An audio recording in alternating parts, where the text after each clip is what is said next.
Hello! You know, the worst part is that we're halfway through the year, and I'm gonna have to do a whole new intro for this live stream thing. Well, like in Just like 4 months. Or in whatever. like 4 months, I'm just getting used to the old one. How's everyone doing? Welcome in, guys. I think we may have a smaller audience in this particular live stream, if only because we covered like most of the theme park stuff last week, and now we're going to be focusing on Instagram. That's the kind of week it's been. Wow. We're going to be focusing on Amsterdam.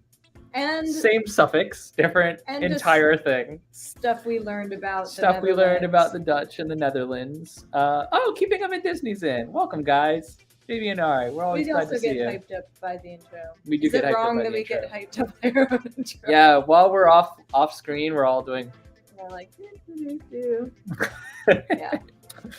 Welcome, guys. Thank you all for joining us. And I will say too, last live stream, we had a lot of people from the Netherlands, Dutch or otherwise, tuning in after the live stream was over as they were waking up, because it's like 2:30 in the morning right now in the Netherlands.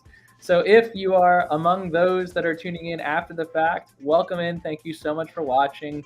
We don't care if you're watching in like real time or if you're watching like 6-7 hours later. We appreciate you tuning in.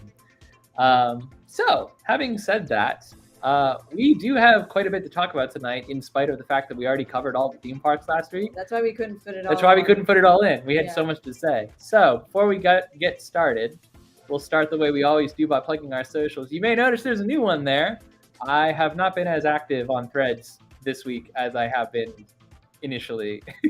I want to be. It seems like a fun platform, and there's no ads on it right now, but Oh. yeah, that won't last long. No. But I'm enjoying it while It's it lasts. owned by Meta. It will get ads. Instagram and Threads, our handle is The Real Tim and Katie. If you're not familiar with us, Instagram is where we do most of our posting on a day-to-day basis. Facebook, everything kind of carries over from Instagram, since everything, as Katie said, is owned by Meta. I'm able to like transfer everything.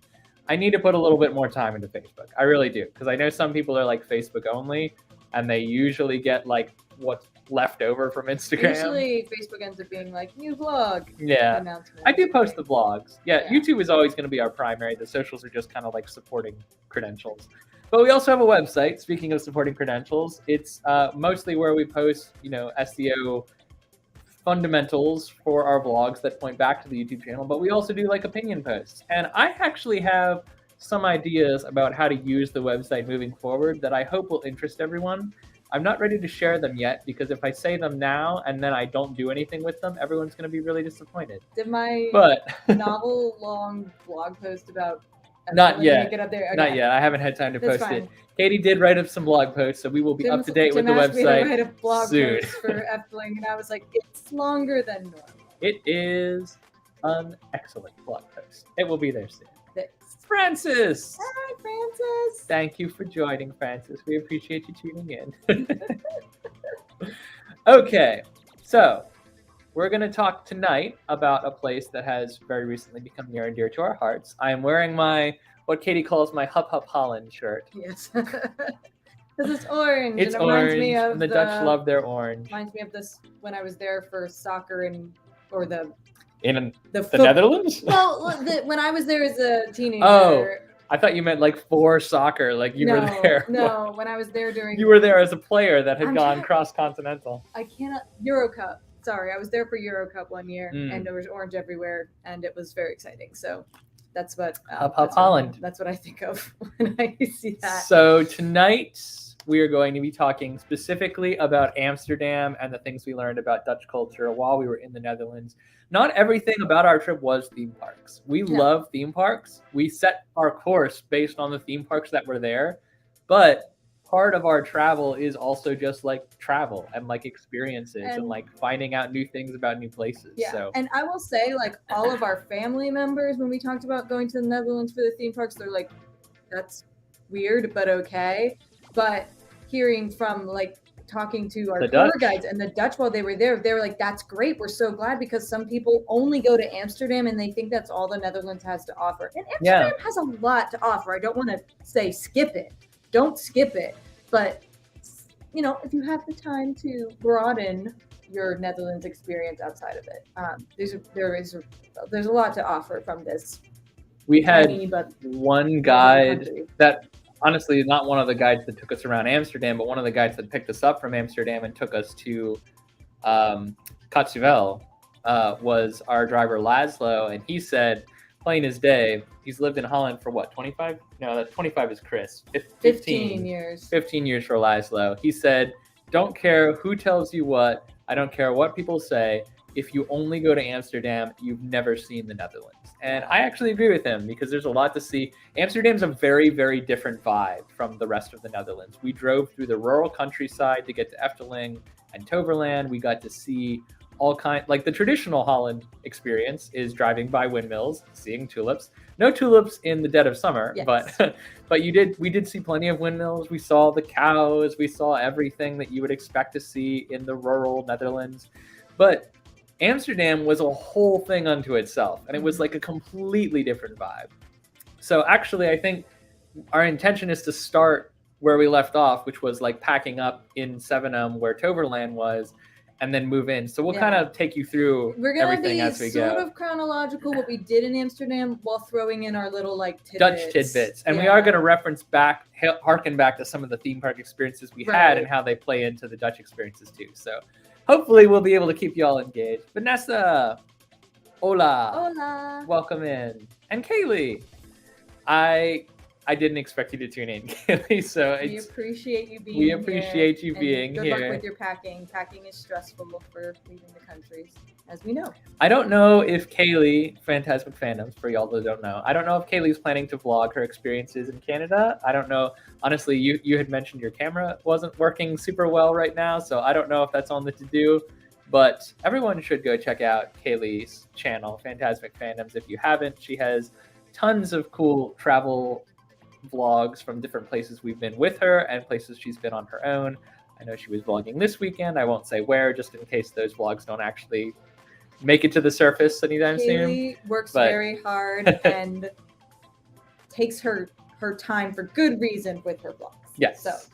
But she is going to Canada soon, like real soon, like tomorrow. So hopefully there will be good content. Chad and Vanessa just got back from Canada. They did, and they have vlogs from Canada's Wonderland, among other places, and they just did like a Canadian snacks vlog. Which is not the one to watch if you haven't had dinner yet. It's good. It's good for the snacks. Anyways, all right.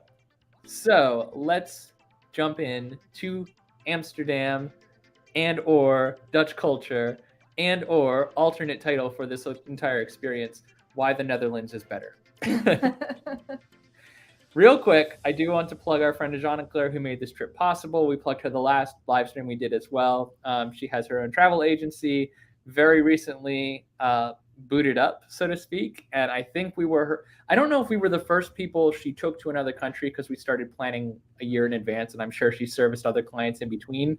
But she said to us that we were the first itinerary she put together. Yeah. So that was pretty cool. She does like pre-made up packages too that have their own itineraries, but she like custom made our itinerary for us, so it rocked. So Jeanne Claire Wise Travel, if you need a travel agent and you're trying to go anywhere outside the country or even domestically anywhere in the country, she has been all over. She has connections all over, and she saved us a ton of money on this trip.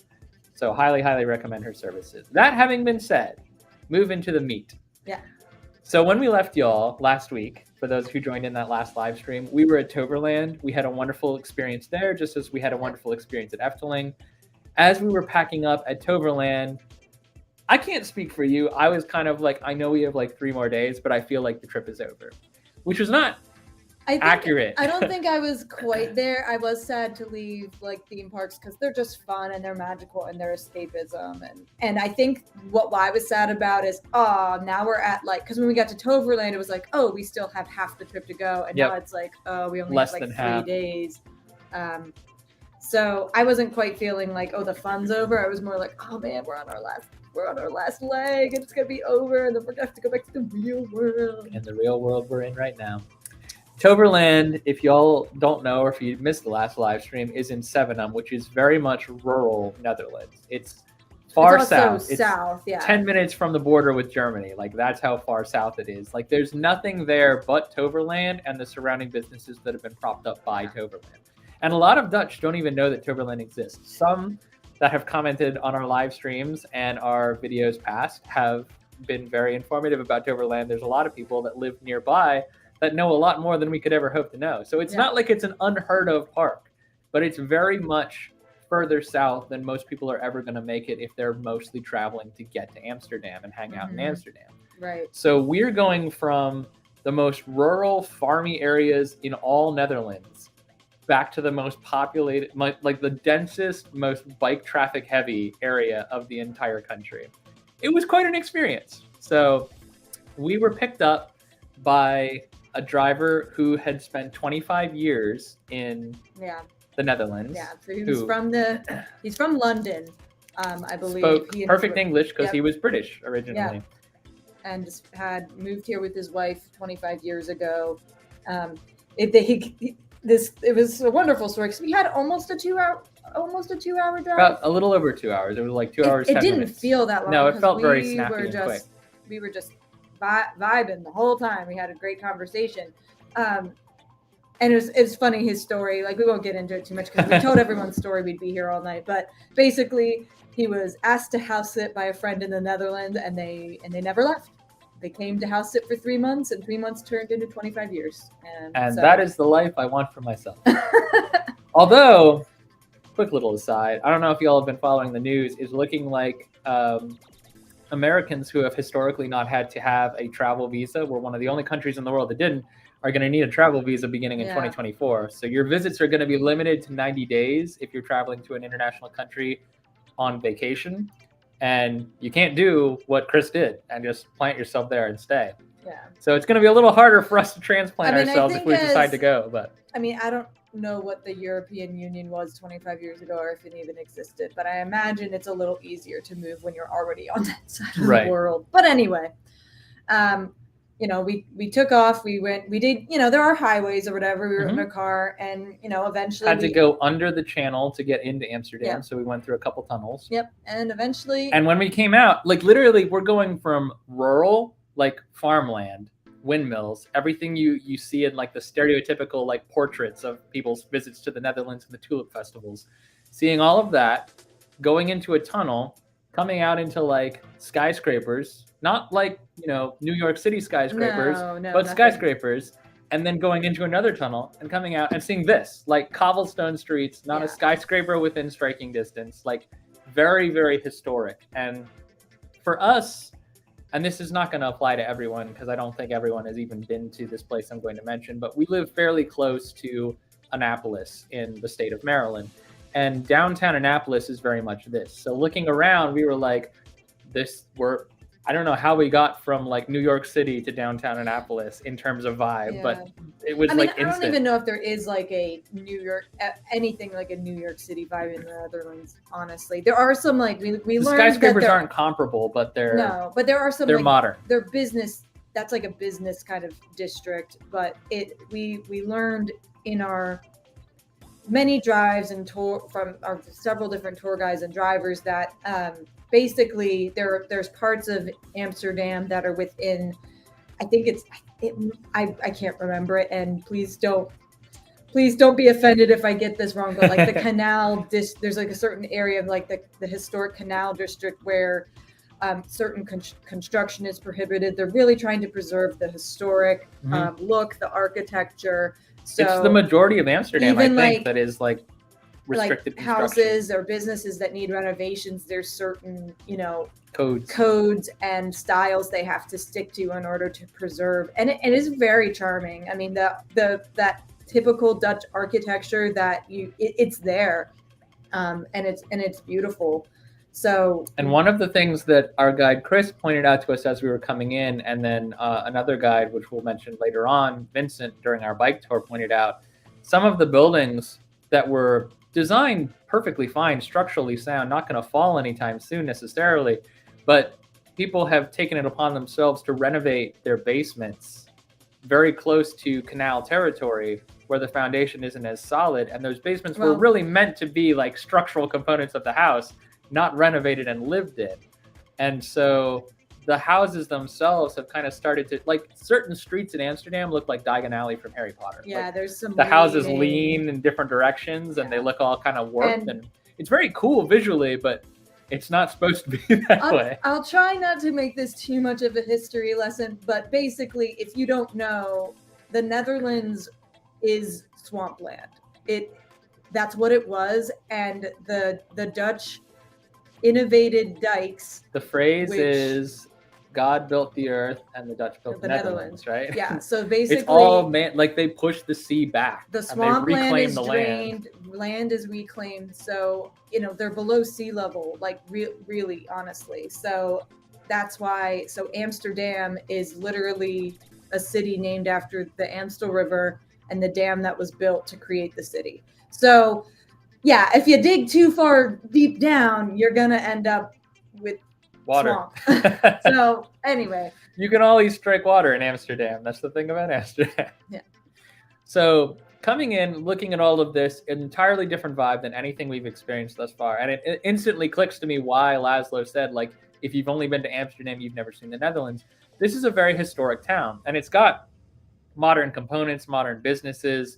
There's definitely, we were right down the street from Amsterdam Central Station, Centraal. Yeah. But a lot of it is that kind of historic vibe that you're not used to seeing in modernized cities. Like, I threw New York out there earlier because I was comparing it to the skyscraper type builds that we were passing on our way in. Compare this to New York City. It's apples to oranges. Like, there's nothing quite like this in America. Well, there are places that are similar, but yeah, it's kind of like that main street of the small town, except for it's the whole town. The whole town is Main Street. Yeah. So along this same line, we pulled up to our hotel, which was the Grand Hotel Krasnopolski.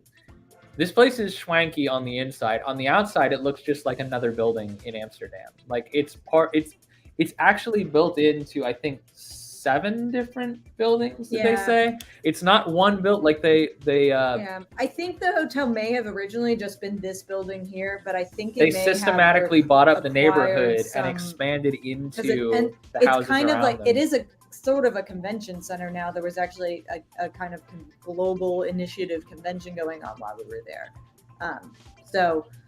But yeah, it does. I will say when you step inside, you're like, oh, we don't belong here. Yeah, like, it was upscale. Like, we went from the equivalent of, and we talked last week about the Great Sevenum, which is where we stayed when we were at Toverland. It's one of the only hotels that was available in the area because there's only so many businesses right next to rural Netherlands.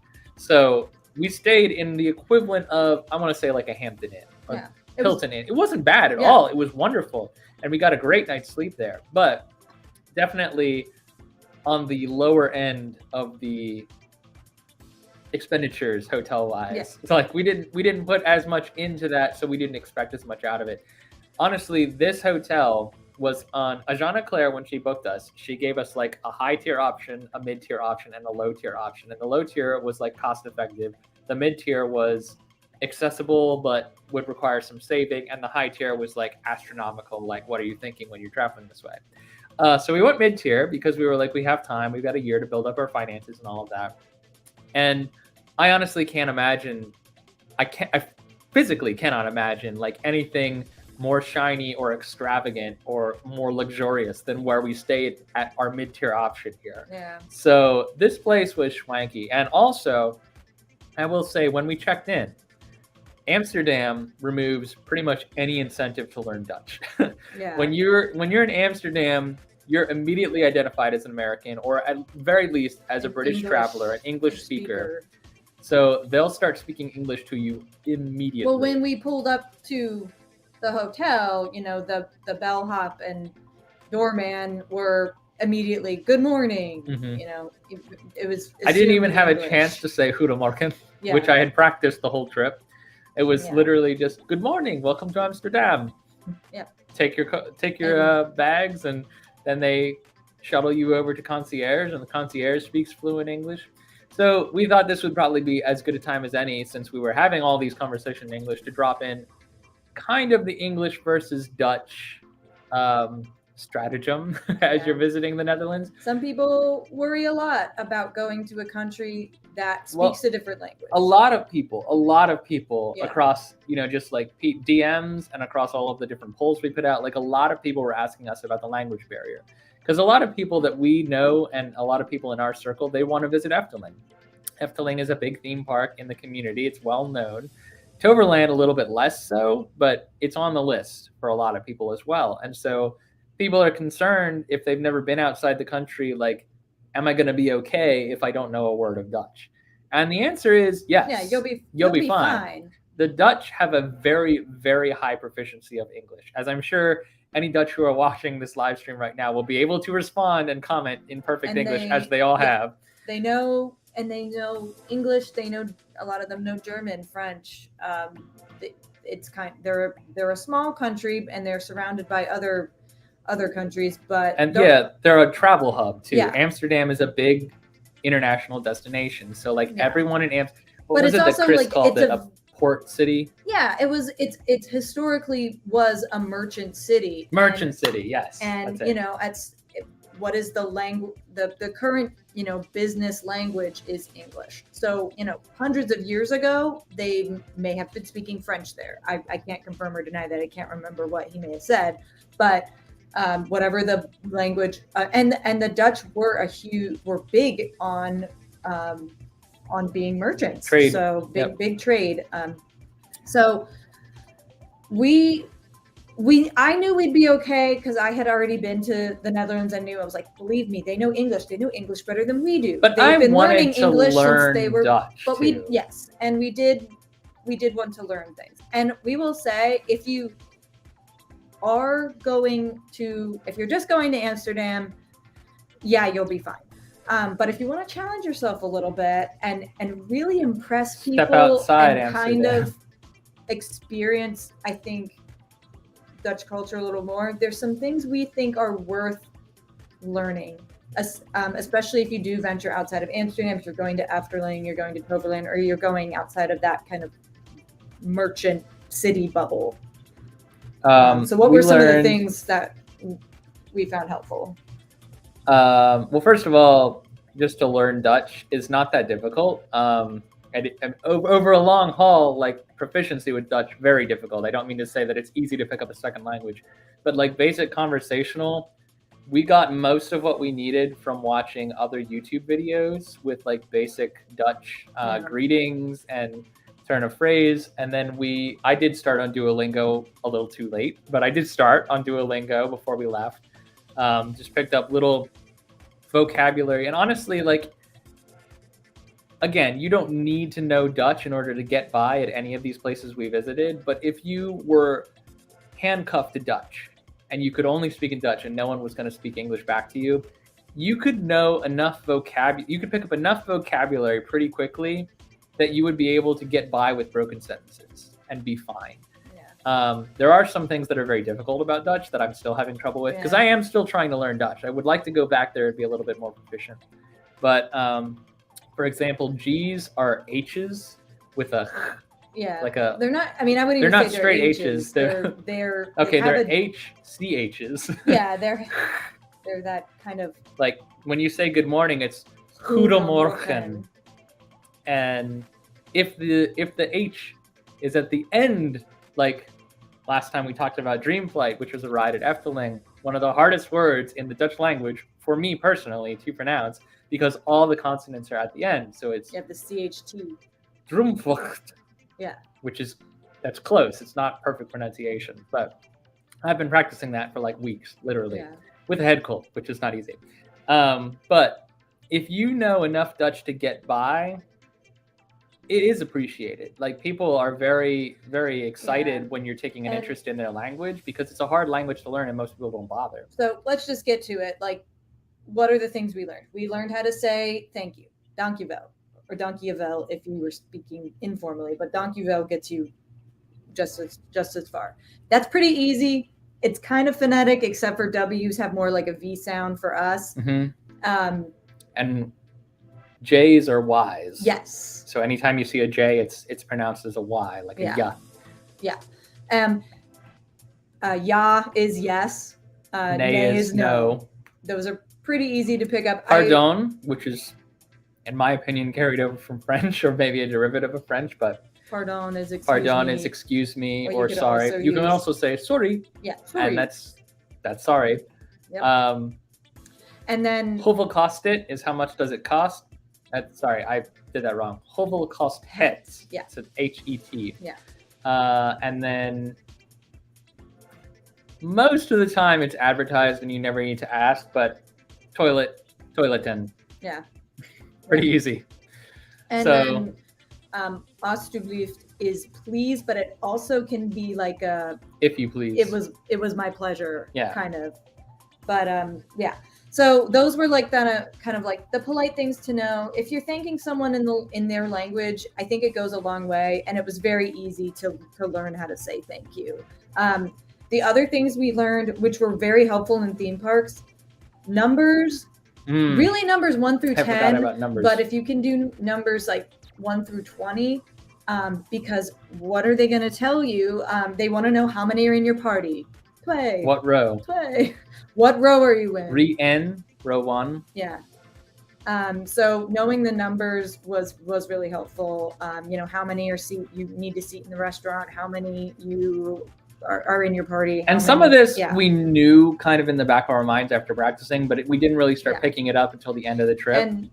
And I would say, like, Dutch, if you are an English speaker, are you an English speaker? You will notice some similarities, because English came from, it has like some German influence, it has Indo-European influence, whatever, and there's words that are very similar, and even like prepositions and stuff that are similar in Dutch.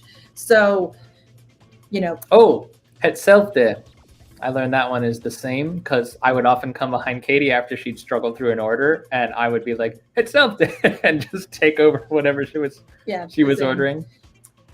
So we won't go through a whole like Duolingo lesson here, but we would say learn how to be polite, and some important vocab for you, such as where the bathroom is, things like that, and then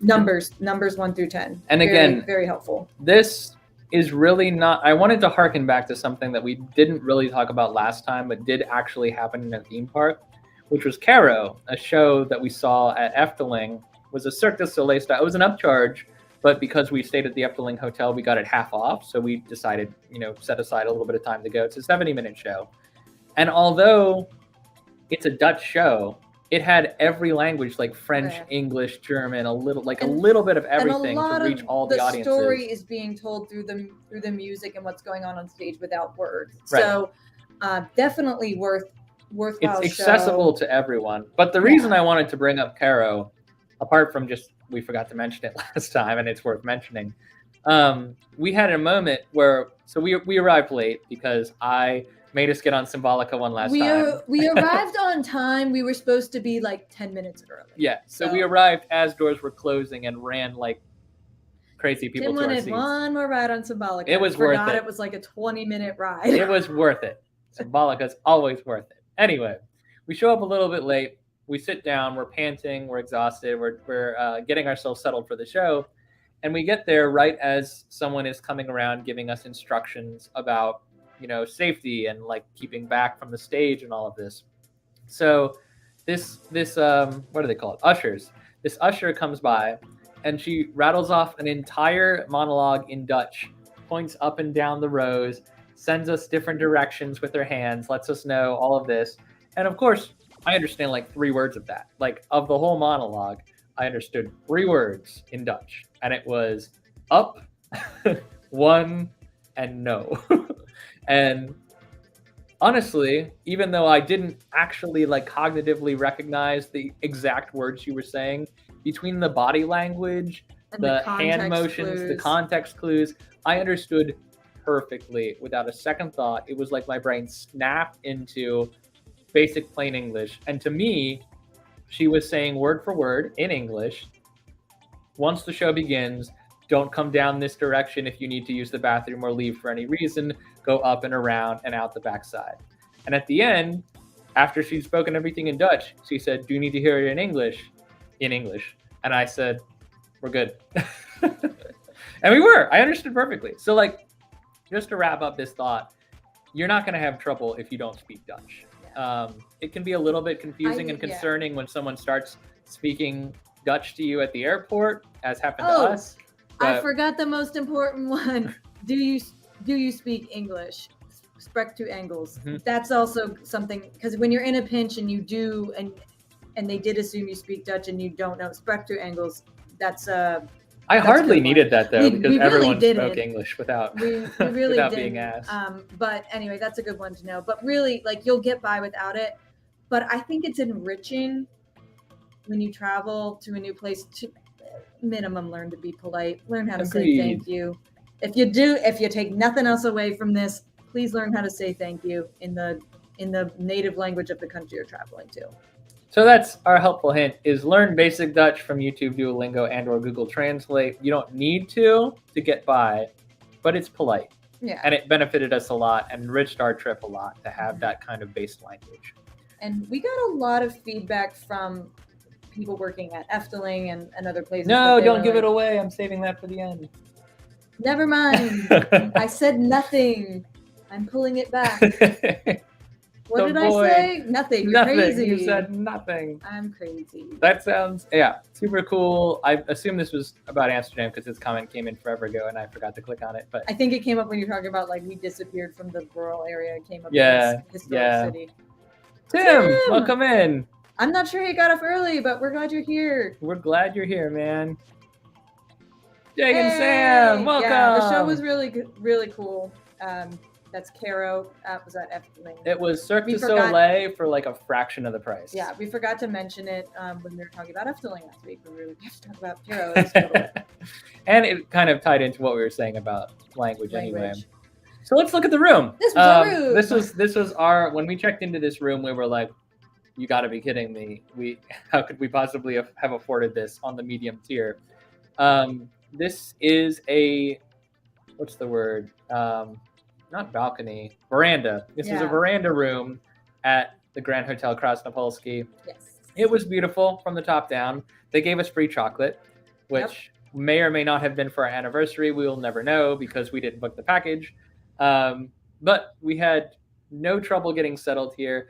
I gotta say, I was really worried about like the beds in Europe because I know that a lot, like this, even in this room, like a lot of smaller beds are pushed together to make bigger beds in European countries. So. Right, but they're not, it's not like there's a big crease though. Like they put a large size mattress on them. Right. I'm pretty sure. Or at least like a mattress cover. That's what happened. So they put, actually at Sevenum, it was 2 separate beds that literally had been pushed together and we both entered them from the center. Yeah. Remember, it was like there was a big crease in the middle. I thought there wasn't a crease in the middle. It was just 2 separate comforters because they figured, 2 people sleeping in the bed, they both want their own comforter. And they were right, because you're a bed hog.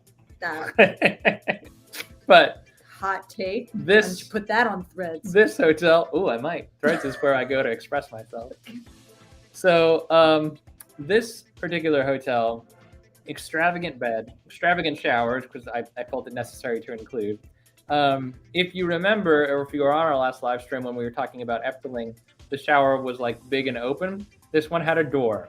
So it sealed the heat in nicely, like I'm used to in big America. waterfall shower head, another like extendable, whatever that separate one is. And called. a towel warmer that we could never quite figure out.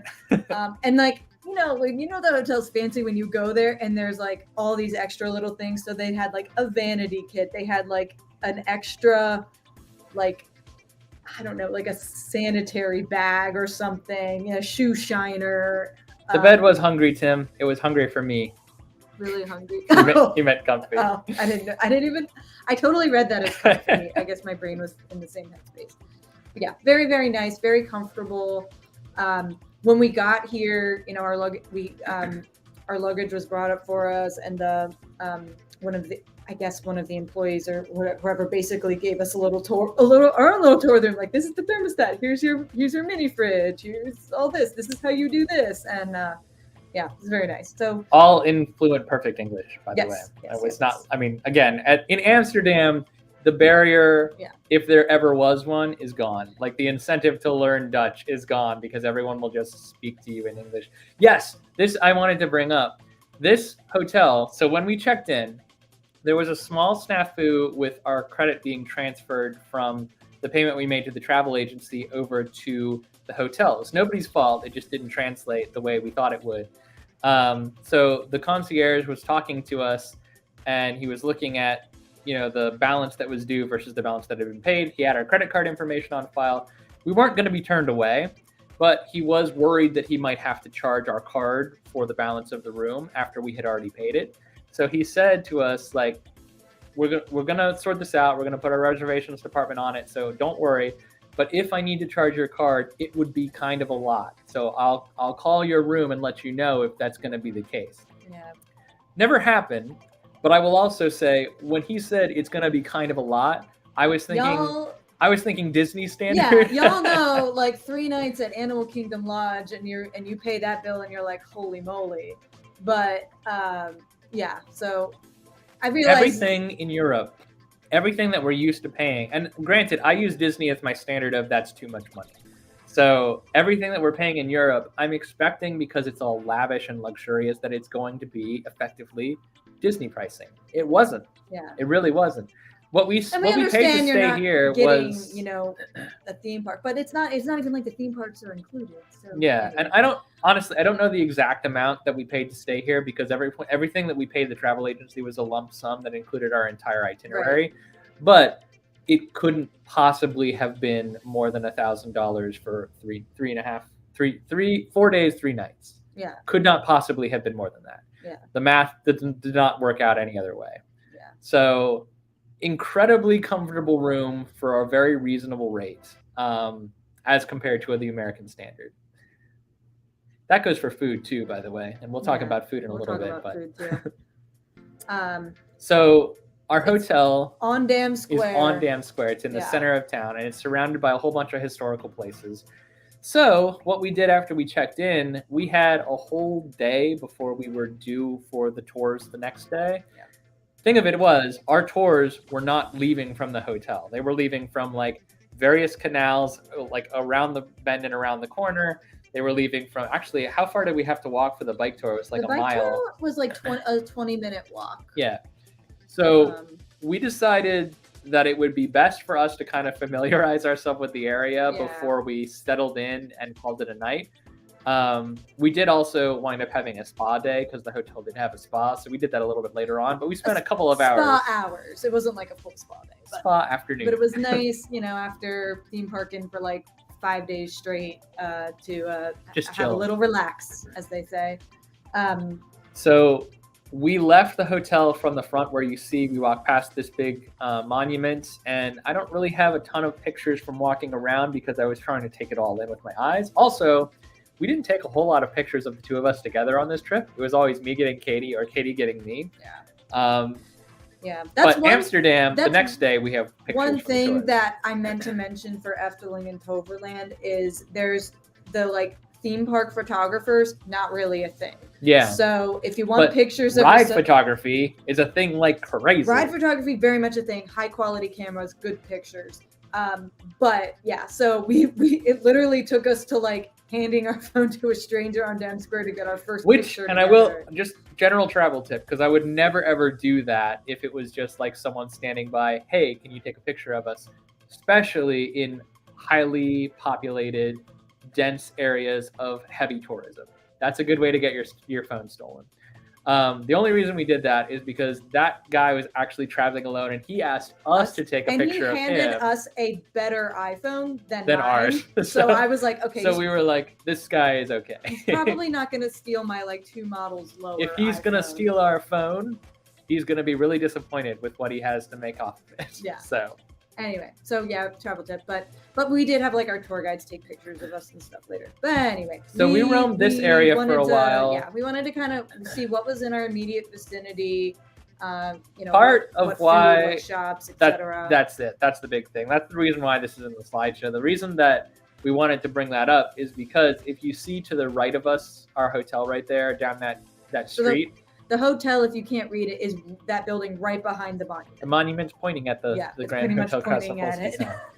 I wish I had a mouse cursor on this thing. I know. That would make it so much easier. But yeah, that street to the right of our hotel, that's all food, like all the way down. And that's not even where we went for food, but that's one of the busiest market streets for food in the entire city. It was right next to the hotel.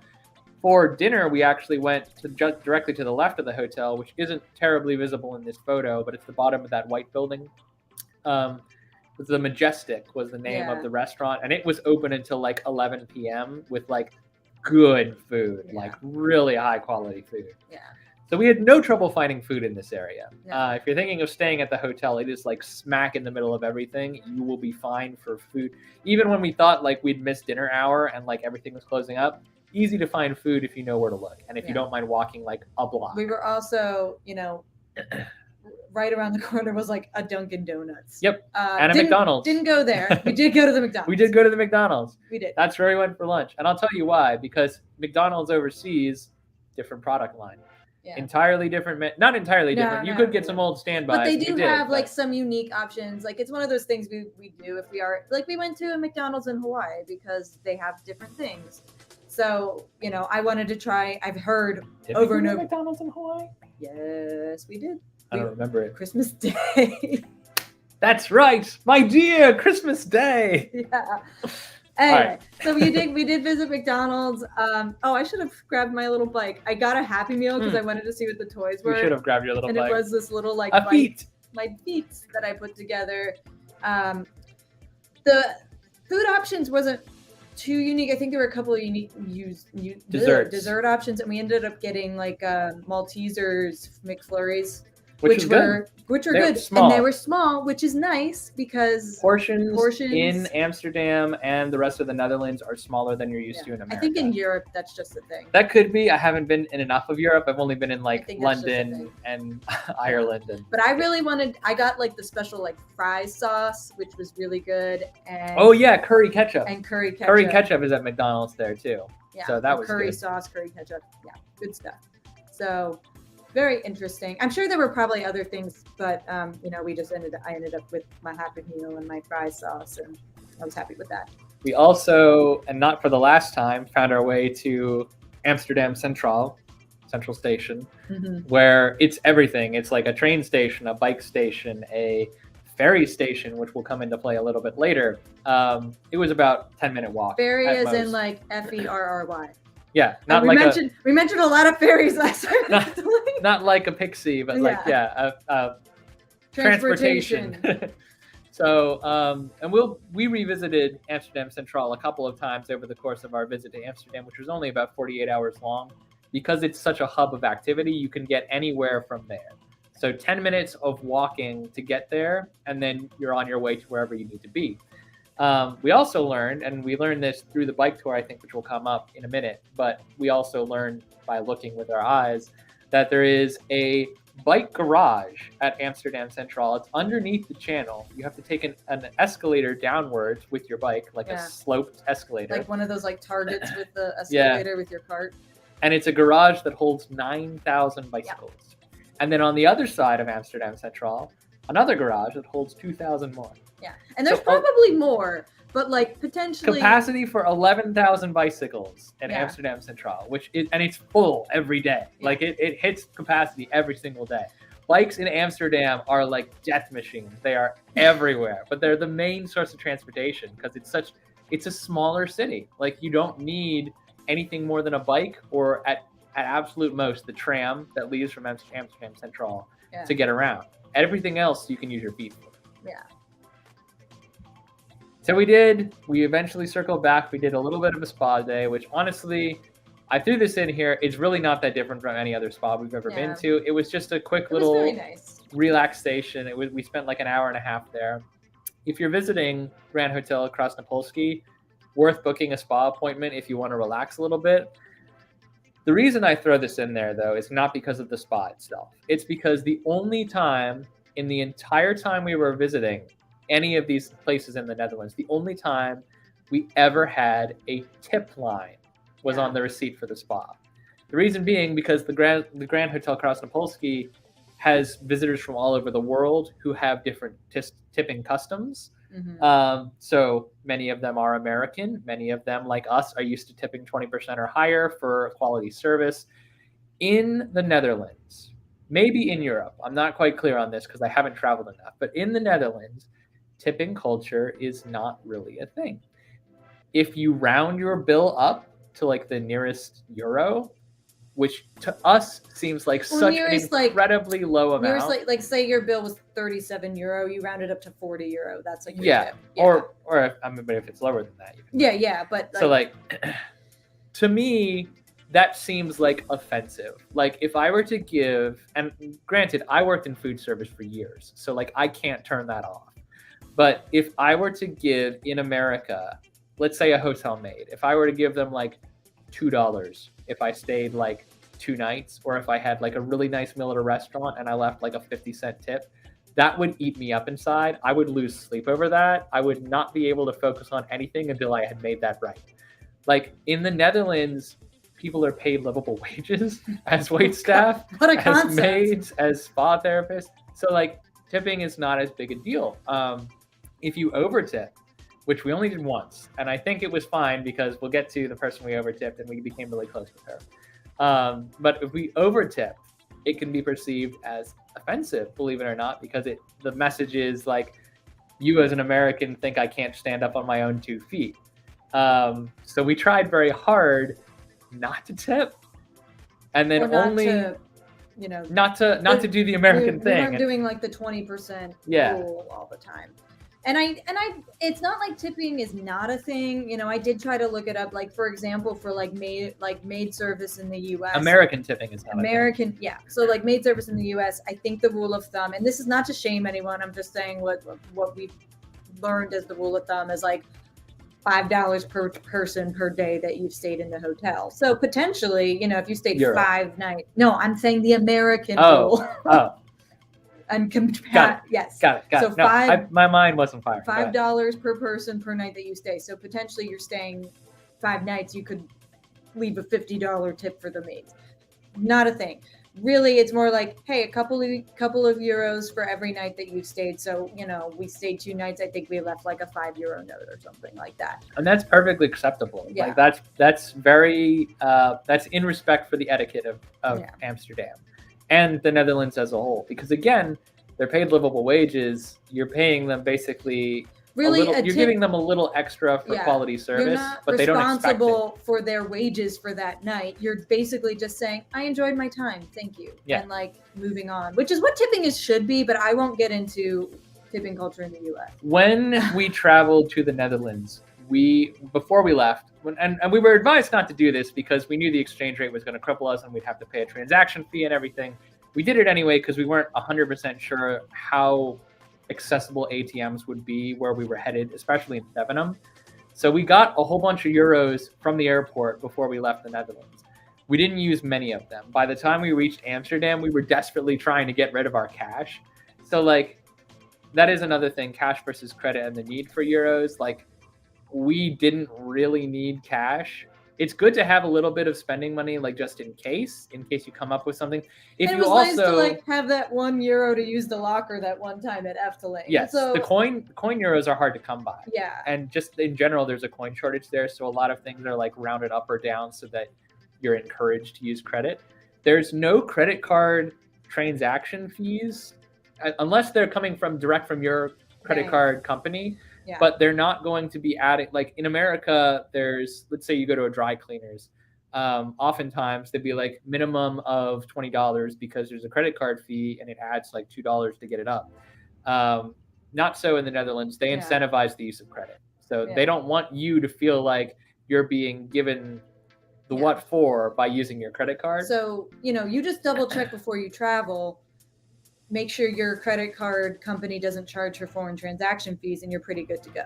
Another interesting concept that I think we should be introducing everywhere is that tax is actually included in the price on the menus and stuff. Yeah. So like really, you know exactly how much you're paying before you even sit down. Yeah. So it's easy to know how much cash or credit you're going to need. And again, by the time we reach this point in the trip, I'm looking at all these menu prices and I'm like, I don't know how I'm going to spend like 40 euros before we get home. I'm going to bring home a lot of useless money. So we started handing out tips like mad. Because you can always bring it back. You can. It will depreciate a little bit by the time we next go. It's better. But it's better than It's better than it could throwing it away. It could get worse. It could get worse. It could get better. You never know. It's still money. Anyway. So yeah, the taxes are included. So it's nice when you're like pick up something off the shelf and it says it's going to be €10, and then you go to pay for it and it's like €10, and you're like, wow, amazing. We put cash payments down for the spa. We had a little bit of a spa credit because of the package that we booked, but we put cash down for the tip and the remainder of our balance. Yeah. We also, when we went out to dinner that night at the Majestic I mentioned, which was right across the street, we had a really quick meal. It was delicious, as all meals in the Netherlands are. Service was the same as I would expect anywhere else, but I left the payment in cash and she was like, do you want change? And I was like, no, I don't think so. I think we're good. And she was like, oh my goodness, thank you so much. Like her mind was blown. €5 tip. Like that was it. But that's how much tipping is not a thing, so to speak. And it may be more of a thing in Amsterdam because there are so many international travelers there and whatnot. But anyway, another thing that, I had to like nail it into this one's head. Like, look, you got to. I told you, I can't turn it off. It's on the patron saint of waitstaff. You may need to, reroute your brain on that for at least for while we're traveling. So. Or if we move, which we might. Because everything's better in the Netherlands. Anyway, so we go to bed. We wake up the next day. And we have breakfast. We have breakfast. On base. Everywhere we went, all the way through the country, breakfast was included. And How many times have you gone to a Hilton in America? Any Hilton, Garden Inn, Hampton Inn, whatever. Some of them do. But how many times have you walked in and been like, breakfast is included, right? No, in the Netherlands, it's a given. Like anywhere you stay, you're having.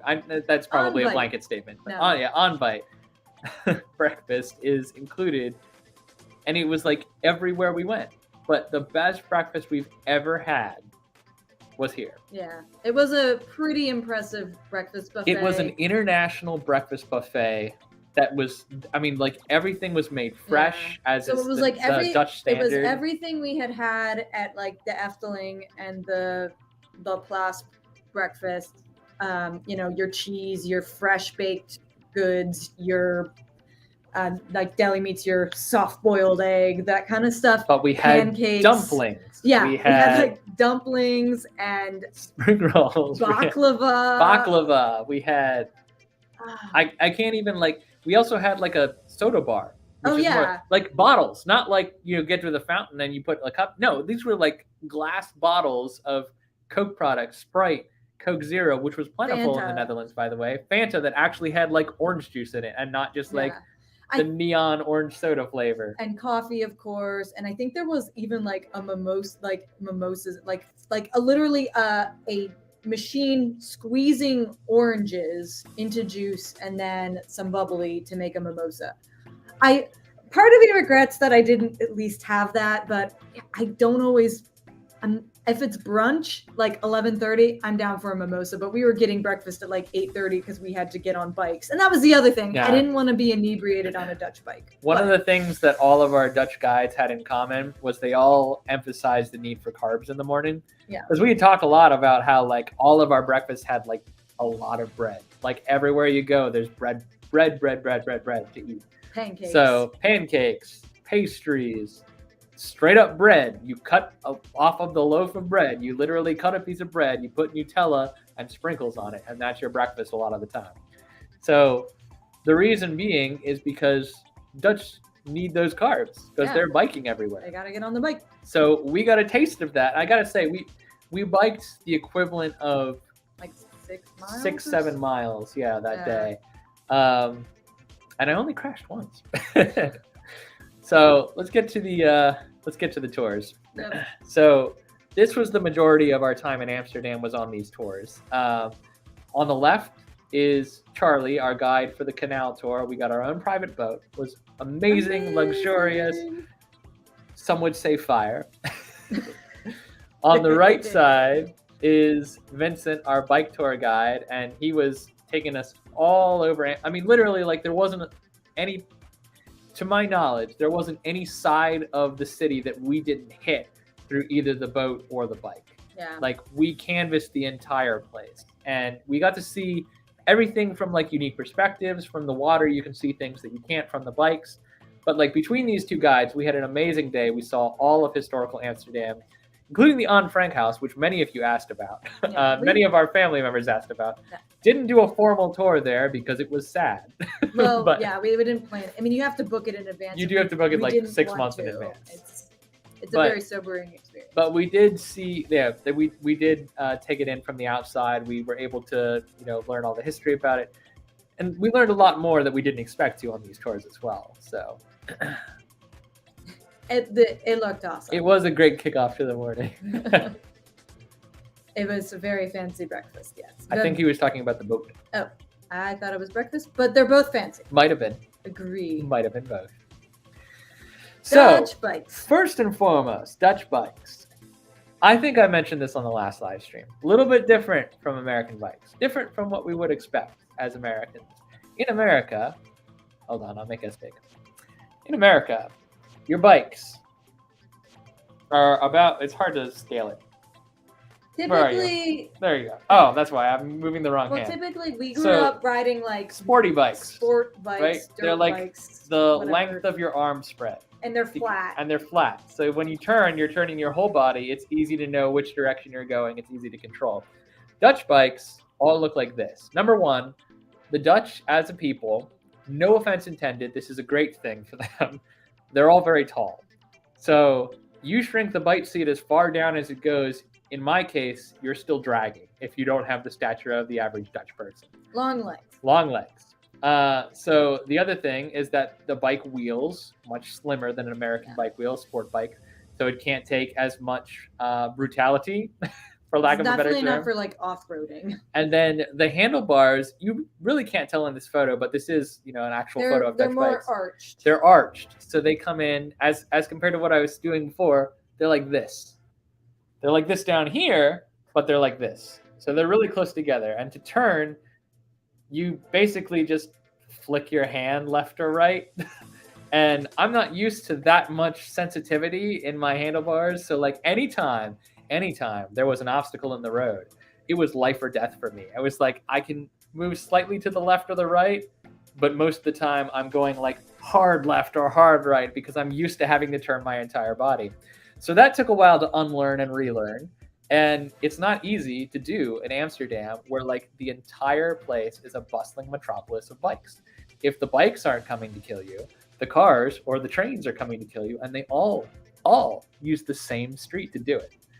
Pedestrians do not have the right of way in Amsterdam. It's all bikes.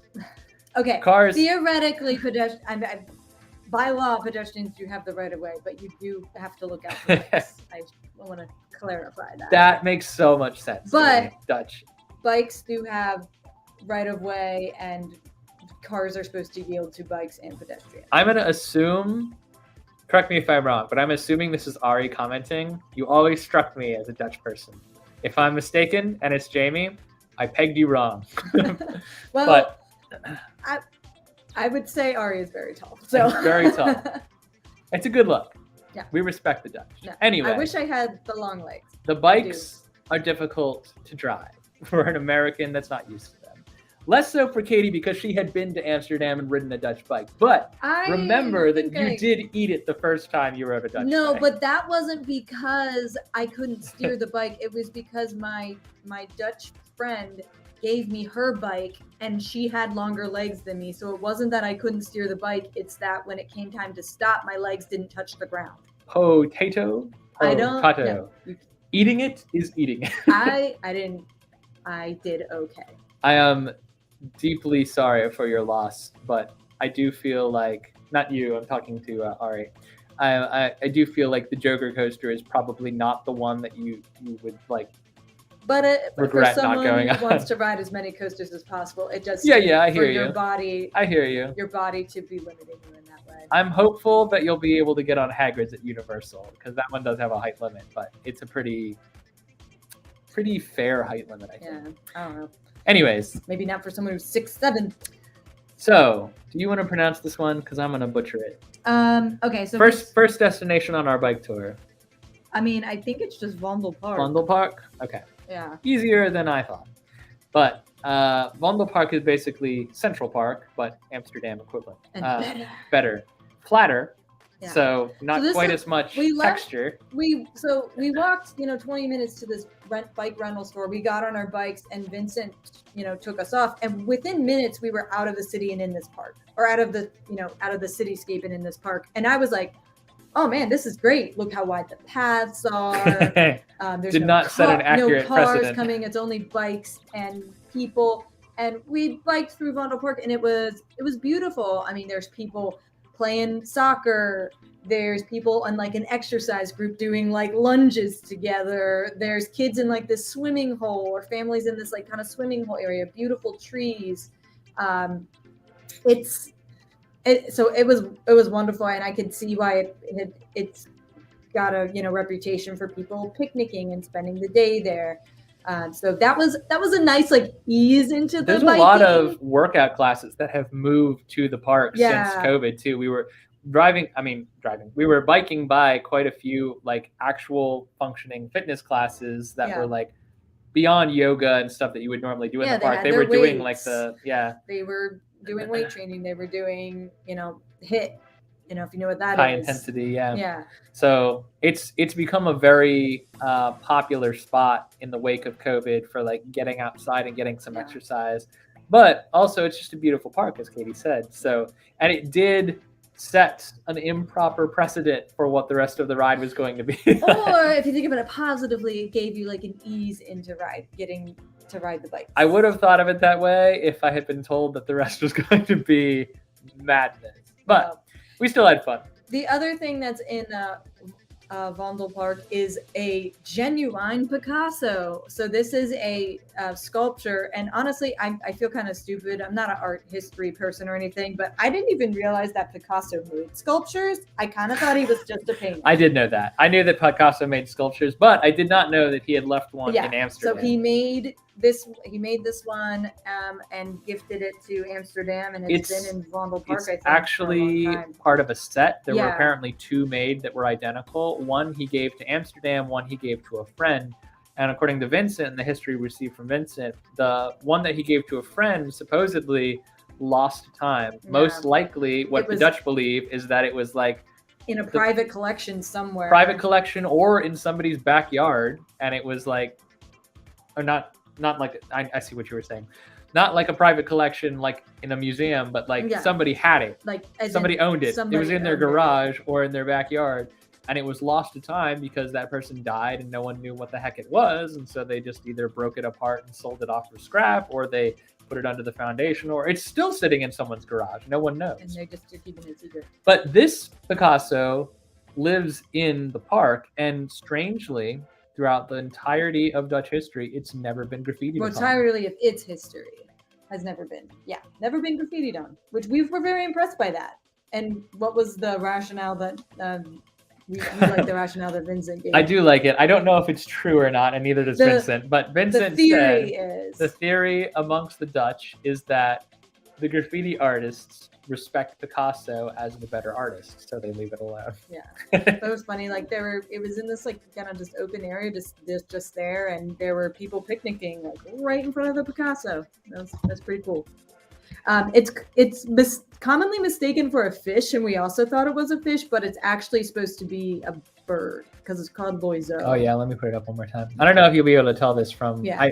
We did shoot it from pretty far away because there were people doing yoga in front of it. Yeah. But if you can see what I can see, I see fish, and then to be told it's a bird. Well, the thing is, like, to Vincent, it was very clear. Like, that's the beak, those are the wings, those are the feet. But yeah, but you can't really see where the people are standing in front of it. There are clearly some like clawed feet, which most fish, I don't believe, have like clawed feet. So, anyway, that was our first little like history art lesson.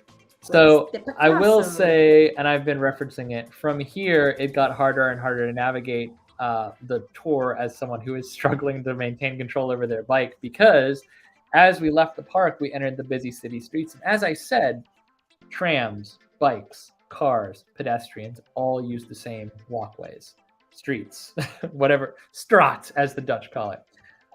So like literally like 1 minute, someone could be walking down the railroad tracks. The next, a tram could come. The next after that, 3 bikes go by, and then a car follows them. And it's all like everyone knows exactly how to weave between the traffic patterns. Everyone except him. Everyone who... I didn't do as well because I wasn't riding on Vincent's butt the whole time. Look, you Katie told was keeping me very to go close. first. I did, and that was a good call, because if I had done what I did in front of you, you would have wiped out in my wake. Probably. So, I want to preface this by saying, yes, Tim did have an almost wipeout. I think he's actually going to show you what I it am was going like. to show it. This is something but that I will say, like, he did absolutely fine. I think he over-exaggerates how bad the biking is, but... It's something that I have to practice, because I do intend to go back. And I think that it's part of Dutch culture and it's integrated. Maybe some PTSD from his traumatic experience, but I think he did fine. Let me show y'all, because this is something that you will only see on this live stream. I'm never publishing it on the channel or on Instagram. This is just for you. But this was us going through the cobblestone streets of Amsterdam. And what happened... Yeah, you know what? I'll let the clip speak for itself, and then I'll explain what happened, because it seems like I'm an idiot, but I promise there was extenuating circumstances. In Amsterdam? My first time. It's his first time, and my first time in a long time, so... But you said you were here over the... Oh, yes, sorry. I misunderstood the question. Yes, not in Amsterdam. We've only been in Amsterdam day 2. That's all I say!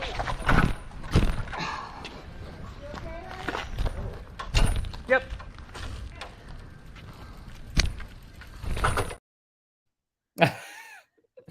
So that was me eating it in Amsterdam.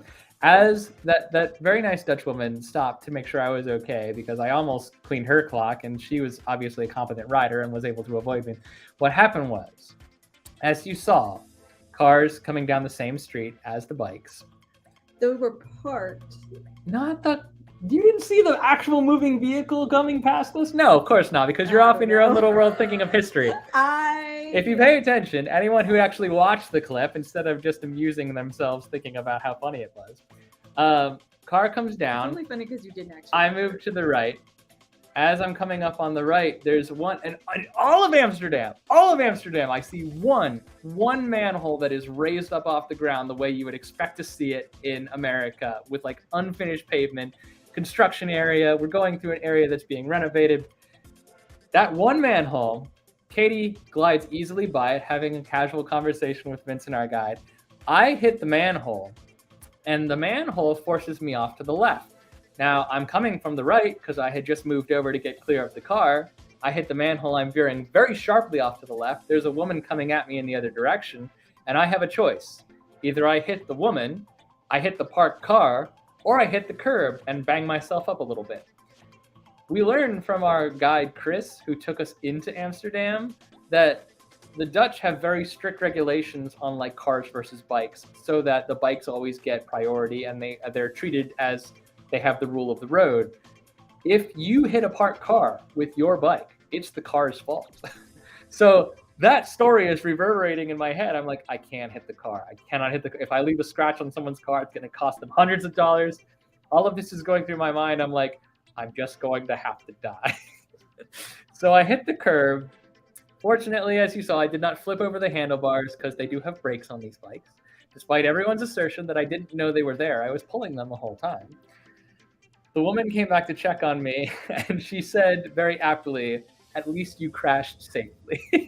She was very nice. So it's difficult for someone who is used to sporty bikes to pick up Amsterdam's bike first, bike everywhere, rules of the road, wandering through the different forms of traffic. Like, it's not intuitive for me.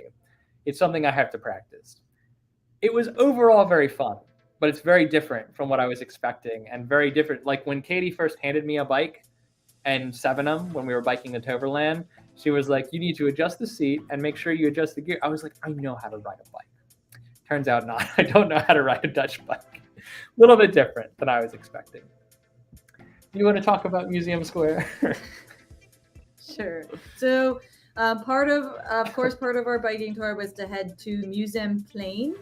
I think that's how you say it, which just translates to Museum Square.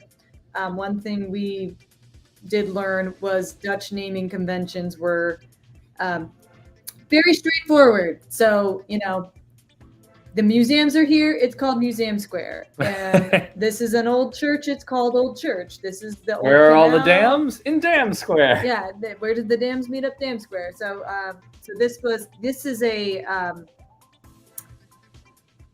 the Rijksmuseum. It's probably the most famous museum in Amsterdam. I could be wrong about that, but that's the one most. Moko is people- pretty famous now, and Van Gogh. We saw the Van Van Gogh as Gogh. well. Van Gogh. Van Gogh. Remember the G's. Gogh. We say Van Gogh. That's not how he said it. Anyway, this is the Rijksmuseum. This is an old picture though, because the Amsterdam was actually there when I was a teenager. It got removed a few years ago, I think. But we didn't take a lot of pictures because we were all just like kind of taking it in. I have GoPro footage, but I'm not sure of what, because I was never intending to do a narrative vlog from this day. It was literally just footage for us. And lucky you got to see me wipe out because I was taking the footage. So this is the Rijksmuseum, and then the on that square was also the Van Gogh Museum, which I've been before. It's one before. You definitely should do it if you go to Amsterdam. You do need to reserve in advance. It fills up very quickly, but it's a very, very cool museum. There's also this either Stedelijk or Speedlike. I'm sorry, I'm probably saying that wrong. And then also the Moko Museum, which I had heard of before, but we kind of Everyone's heard of it. We kind of heard some interesting history about how it came about, the Moko Museum, and we also realized, we were told, like, yeah, they kind of have a guerrilla advertising campaign where they have this like kind of sickly Pepto-Bismol pink color, and they put it on boats, they put it on bikes, people walk around with Moko shirts, hold Moko signs, and they're trying to get people to go to their museum, which started out as a private collection. Which worked. It does work, you know, and it's not like, it's only like 12 euros to get in. But apparently they have like a Banksy, and they're not really supposed to have a Banksy in a collection like that. So that's. But because Banksy is an anonymous artist, he can't come forward and tell them to take it all down, which they know. So I don't know how I feel about the Moko Museum, but I know that the Dutch aren't totally fond of it. Well, I think there's just been some.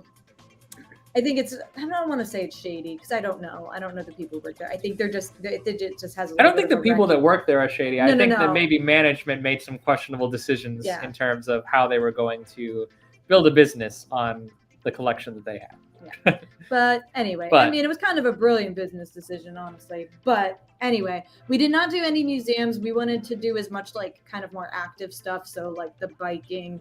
I guess being on a boat is not like. And we were kind of able to take all but- of this in from the bike tour too. So like we got you can actually bike straight through that museum right there at the arch. Tim, it's no secret that Tim's not super big on museums. I like them, but because I was here as a teenager, I had already seen them. So I didn't want to just repeat everything I had already done. So anyway.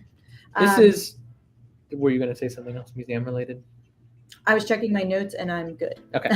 I was going to say this is also probably as good a time as any to talk about like another Dutch characteristic that we picked up while we were there, which is that the Dutch are pretty blunt, but not impolite. No. So like when Vincent was going over like the Moco Museum or whatever, he was very quick to be like, do you have tickets to the museum? No? Good. It's not that great a museum. Like that's common in the Netherlands, and this is not Amsterdam specific either. This is just all over the country. The Dutch are very proud of the fact that they speak their minds. If they think something, it's out there in the open, and it's not usually rude. There are rude people in every culture, everywhere, but they're not trying to get into a fight with you when they say something like, I'm trying to think of an example off the top of my head. That's not like overtly incendiary. Or something. Yeah, there was talk of politics anywhere you go, but and don't get me wrong, everywhere in the world our politics are unfortunately known. So it's not like you can totally avoid those conversations, but I'm trying to avoid them now. Just in terms of like speaking, like if someone were to say, I don't like that color on you, they wouldn't mean it in an offensive way. They would mean it in a, I think you could be better in this color. Like they're trying to point you towards bettering yourself. And overall, I would say that like that culture has led to like a better functioning society. So maybe we as Americans need to get it together a little bit and stop being so offended by everything. But at the same time, I'm speaking as someone with like deep insecurity issues. So like, I'm not going to start that trend. No. It was nice. It was refreshing to be away from like walking on eggshells a little bit, to be able to just talk and have people talk back. And I think that kind of also plays into like that naming convention that I mentioned. Yeah, like, just it's like Dam Square. This is where the what it dams is. are. This is what we're gonna call it, and we call it. So basically, it's kind of like we call it like it is. So as we went through the rest of our bike tour, Vincent pointed out several different things to us, including some American history that I personally did not know. I don't know if you did. That I knew some of it. John Adams, who was a founding father and a former president, took up residence in the Netherlands, in Amsterdam specifically. Like one of our first kind of Netherlands ambassadors. He had a house. He was learning about techniques, and merchant stuff. I'm not gonna say it all correctly, but anyway, he actually had a residence here, and there's like a plaque out front that's like, hey, this is where John Adams stayed. And apparently it's not super well known, because there were even tourists walking by when we were in front of it who were like, hey, cool, look at that. And because he knew we were American, so he did try and that we would know the name John Adams. Yeah, so he did try to point out, like, here's some history and here's how things tie into, your history as well. So I think she's talking about the bluntness. That color doesn't look good on you. Every color looks good on you, Vanessa. Yeah. So so he would point out things like, this, we then took this and it went to, your country. And I knew some things. I know some history. I know that New York used to be New Amsterdam. I know, there's, we have a whole like Dutch Amish community in, the Pennsylvania area, because, Dutch people settled there. And so I think I did impress him a little bit at times with the stuff that I knew. More than once, but you said you've done your homework. I learned so much and whatnot. So it's definitely worth it. And, if you know history and you're talking to these tour guides who do what they do because they like history too, have a discourse about it. It's fun. And that any Dutch person rewatching this live stream will know this, but in the left image there, I didn't know this when I was taking the picture. That's the Anne Frank house. Yeah. Behind the bike. I took a picture of the bike and I got the Anne Frank house. But yeah, you can kind of see like the line of people. The huge line of people should have given it away. So. And then this and the right picture of me is we're on the other side of the Central Station, and we're on like the waterfront. And that's where the ferries dispatch. Where the ferries dispatch, and this is big open area. And by the way, the ferry is free. So if you're trying to get from one side of the It's Amsterdam kind of area like to the the Staten other. Island ferry. If I remember correctly, I think the Staten Island ferry is also free, but it's been a while since Probably I not went on anymore. it. So Nothing in New York is free anymore. except for the rats. Well, you don't want those free. No, I'm not saying That's not so why much a you thing want that's it. free as it is a thing that is Yeah. there. So we went all over Amsterdam in that bike tour. We learned a lot. Me more than Katie a little bit because I learned had more plenty. history to learn fresh.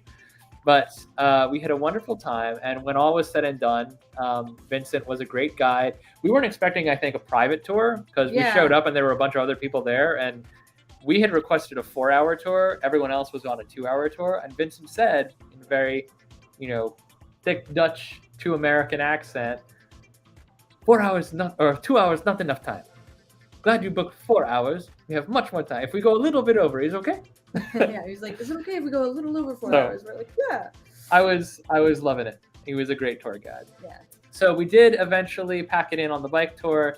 We went back to the hotel, chilled for 2 hours, grabbed a quick snack, and then we Freshened were up a on little to bit. Canal Tour.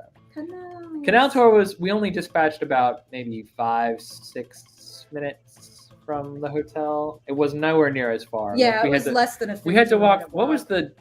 Hold on, I've got a picture of it. I didn't write it down in my notes because I'm an idiot. But we walked through like the shopping district of Amsterdam to get to the boat, and it was like a genuine like shopping mall, but like open air in certain areas in ways that Yeah. American shopping malls aren't. It was that picture that I took of you with the The- sign. Oh, here we go. Kalverlifte. Yeah, but I don't know if that was Probably the, pronouncing that wrong. Yeah, but there was like a mall kind of like built into probably it had like this kind of historical looking Again, arch it was and like stuff. renovated on the inside, but on the outside, Outside. it was just like normal Blended right cobblestone in. Amsterdam. So we walked through that surprisingly modernized interior and walked out into this and saw all the canals and the boats. Now, the boats that we like, they pick up all along all the canals. So like, there's no one spot to be picked up by a boat or a touring company. The boats know where to go, and they will. Yeah. In our case, at least, they texted us to say, we're picking you up at this dock at this time. Yep. And it was like the middle of nowhere. Like it was, I mean, all of Amsterdam is kind of the middle of nowhere or the middle of somewhere, depending on how Yeah, you I look would at describe it. it's the middle of somewhere. It was like a neighborhood that had like a playground, and there was like, residents walking about, and that was the only landmark we had. And we there were walked up to the boat. people on this dock just like sitting there enjoying like Yeah, there were a people beer swimming. and like some like there was literally like these two guys sitting there drinking like a beer or wine and some cheese on the dock. I was like, this It is seemed like a cool. good life. This is nice. And then Charlie pulled up in our boat. Yep.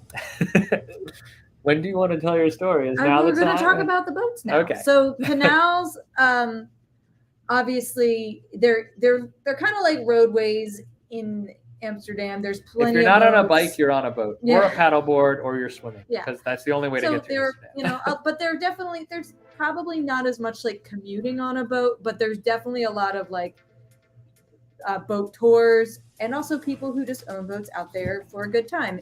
I've lived, next to the Chesapeake Bay most of my life, so that was kind of the vibe I was getting. Like, hey, I've got a boat. We're gonna, put our swimsuits on, have some snacks and drinks, and enjoy a nice boat ride. It was rather warm that day, but so it was really nice to get like the breeze, from the boat. But by the time we were done, it wasn't. It was perfect, perfect temperature. temperature. So boats come in all shapes and sizes on the canals. You can see, I think if you go back to the previous one, there was a picture. Oh, nope, I lied. Never mind. I'm sorry. Similar but different. Yeah. So in this picture on the left here in front of this, what looks like a church, which I think was a church. Was a church. That's kind of like a tour boat. Think of like, the double-decker buses going through, New York and stuff, but it's a canal boat. So those are like the tours that you get. You probably spend half an hour to an hour, and you probably are listening to the tour on your on a system. PA or in your language on a pair of headphones or something. That's not what we have, but there were plenty of those boats. And then there's boats that were kind of like a little bit like, obviously we're tour boats, but maybe for like a group of 10 or something like that, a little, and maybe they had a little bit more pizzazz, like some drinks and snacks. Or 4. There were smaller boats too that we had a passed. private tour, which we did not know. We just told John and Claire what we wanted. I didn't realize it was going to be private, but it was awesome. We got on this beautiful boat with like this wood paneling. It was gorgeous. Very, you can kind of see, this is our boat in the middle here.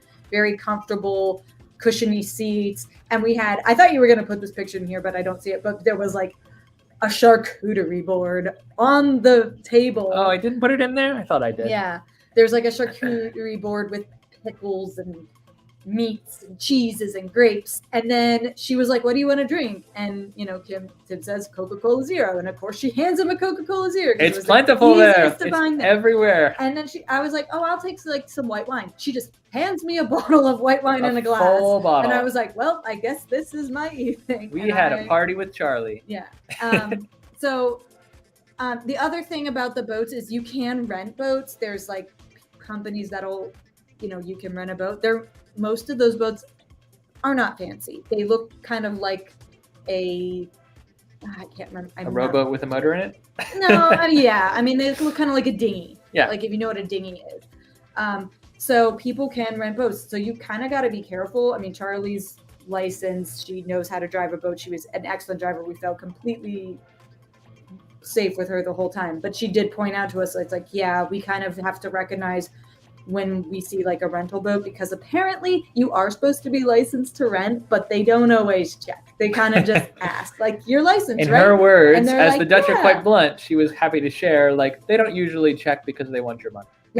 So there were definitely times we were passing people who probably didn't know what they were doing or were running into a little bit of trouble. And the most hilarious thing that happened, which I've now told the story like 3 times and it still makes me laugh. So we're on our boat, again, nice looking boat.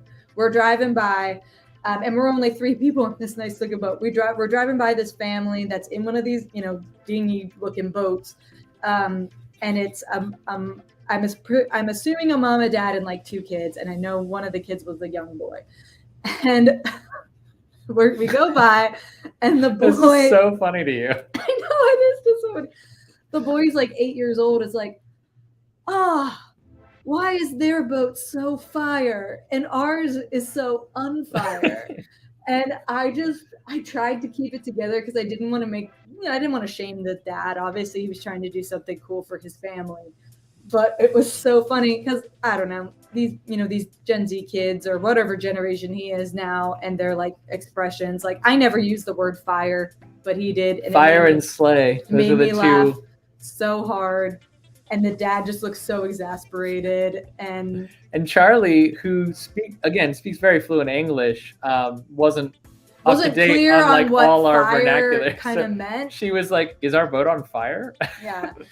And I was like, no, he's basically saying like, how is this boat so cool and their boat so uncool? And then she laughed because it was pretty funny. And it was accurate. That boat was not very cool. And that wasn't even the lamest thing we saw on the canal. There was like another rented boat that was like parked. Like these guys had like literally no idea how to navigate like boat canal traffic. Yeah, you're going They're under all these junctions. little canal bridges and stuff with little like arches. And sometimes we were, standing up on the cushions. We'd have to duck. And sometimes it'd be like, we'd be driving and she'd be like, I think we better duck for this one. So we'd all crouch down like, we're in some video game getting ready to crouch. And that was really fun. But the canal tour, again, we kind of implied this. We were exploring sometimes the same sites we saw from the bike, but from a different vantage point or a closer up look. So we're on the canal. This is the Nemo Museum, which we saw from Amsterdam Central because it's right across the way. But like we saw it from bikes, which meant we weren't able to get up close enough to really even ask questions about it or know what it was. So it was kind of fun to like revisit some of the things we saw from the bike from this, other vantage point. And then we saw things that we didn't see at all. Like we went through like this like mansion district. Which is in the middle here. This is obviously not the same as like those kind of typical row homes we've been showing you pictures of. That was someone's house at some point. Some of them have been split up into like apartments, duplexes or whatever, but some of them are still like mansions, and they were impressive to look at. And I was like, dang, to be sitting there on your hammock right now would be so cool. And then of course, like more on the left there, just more views from the canals. And then if you could, can you remove the live from the top there? No. Please. Okay. Thank you. That's the Hotel Amstel. So I think that's we were told, yeah, that's where like Bono stays when he comes. Which honestly, we were talking about this. This might have been what the highest priced option on our potential itinerary was. I can't remember. Like I don't even know if we looked into the actual hotel so much as the accommodations, like the kind of beds we would be staying in and all that. And so I think this would have been too much. This is probably like the Plaza Hotel of Amsterdam or whatever. I think but it would have been beautiful. Too much in terms of like luxury for me. Like I can't sleep on a pillow that feels like it's a cloud. And then below the Amstel Hotel is a replica of one of the like Dutch East India Trading Company boats. So it kind of looks very Pirates of the Caribbean. Pretty cool. And then behind that is the old armory, which I think is now like, I want to say it's like a wedding venue. Like people might be able to get married there. I can't remember that exactly. I mean, and literally right outside and between the ship and the armory is like a ginormous swimming hole that you can only kind of vaguely see in the photos. So I didn't bother like blowing it up. But like people were like paddle boarding on the boat and like jumping up. And we saw some guy like climb up to the top of the boat and then jump off a cannon, which was dangerous, but cool to see. Probably not supposed to do that, but it was kind of cool to see. Americans in Amsterdam. I don't think it was an American. No, that was me thinking it was cool. I'm the American in Amsterdam. And while we were on this wonderful tour with Charlie, we never stopped conversing with her and just learning from Dutch culture and being blunt.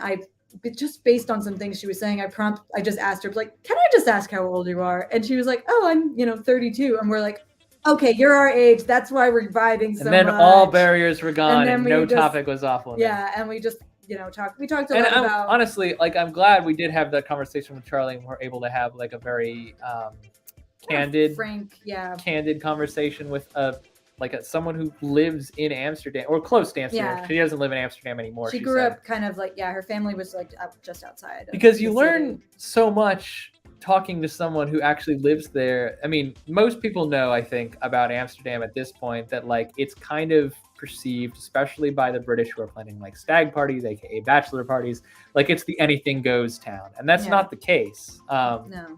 One of the misconceptions that kind of like, I don't know. I don't think we thought that it was a zoo, so to speak, but like I personally thought that it was like when you mention you're going to Amsterdam, everyone's like, oh, you're gonna smoke up, you're gonna smoke, you're gonna, we're try the not gonna dwell on this because we're a family channel, but suffice it to say, not the case. The coffee shops are licensed, and they're not really coffee shops. They serve coffee sometimes, but they're mostly the thing is, like, hookah bars. It's not like you can just smoke anywhere. You have to go and partake in this experience in one of their coffee shops. So it really isn't like, anything goes. And even the coffee shops are like very strictly regulated too. Like it's a certain amount that they can sell or a certain amount that they can have on, like a person can have on them in order to qualify. You can't go out and just smoke it anywhere. If you leave the property,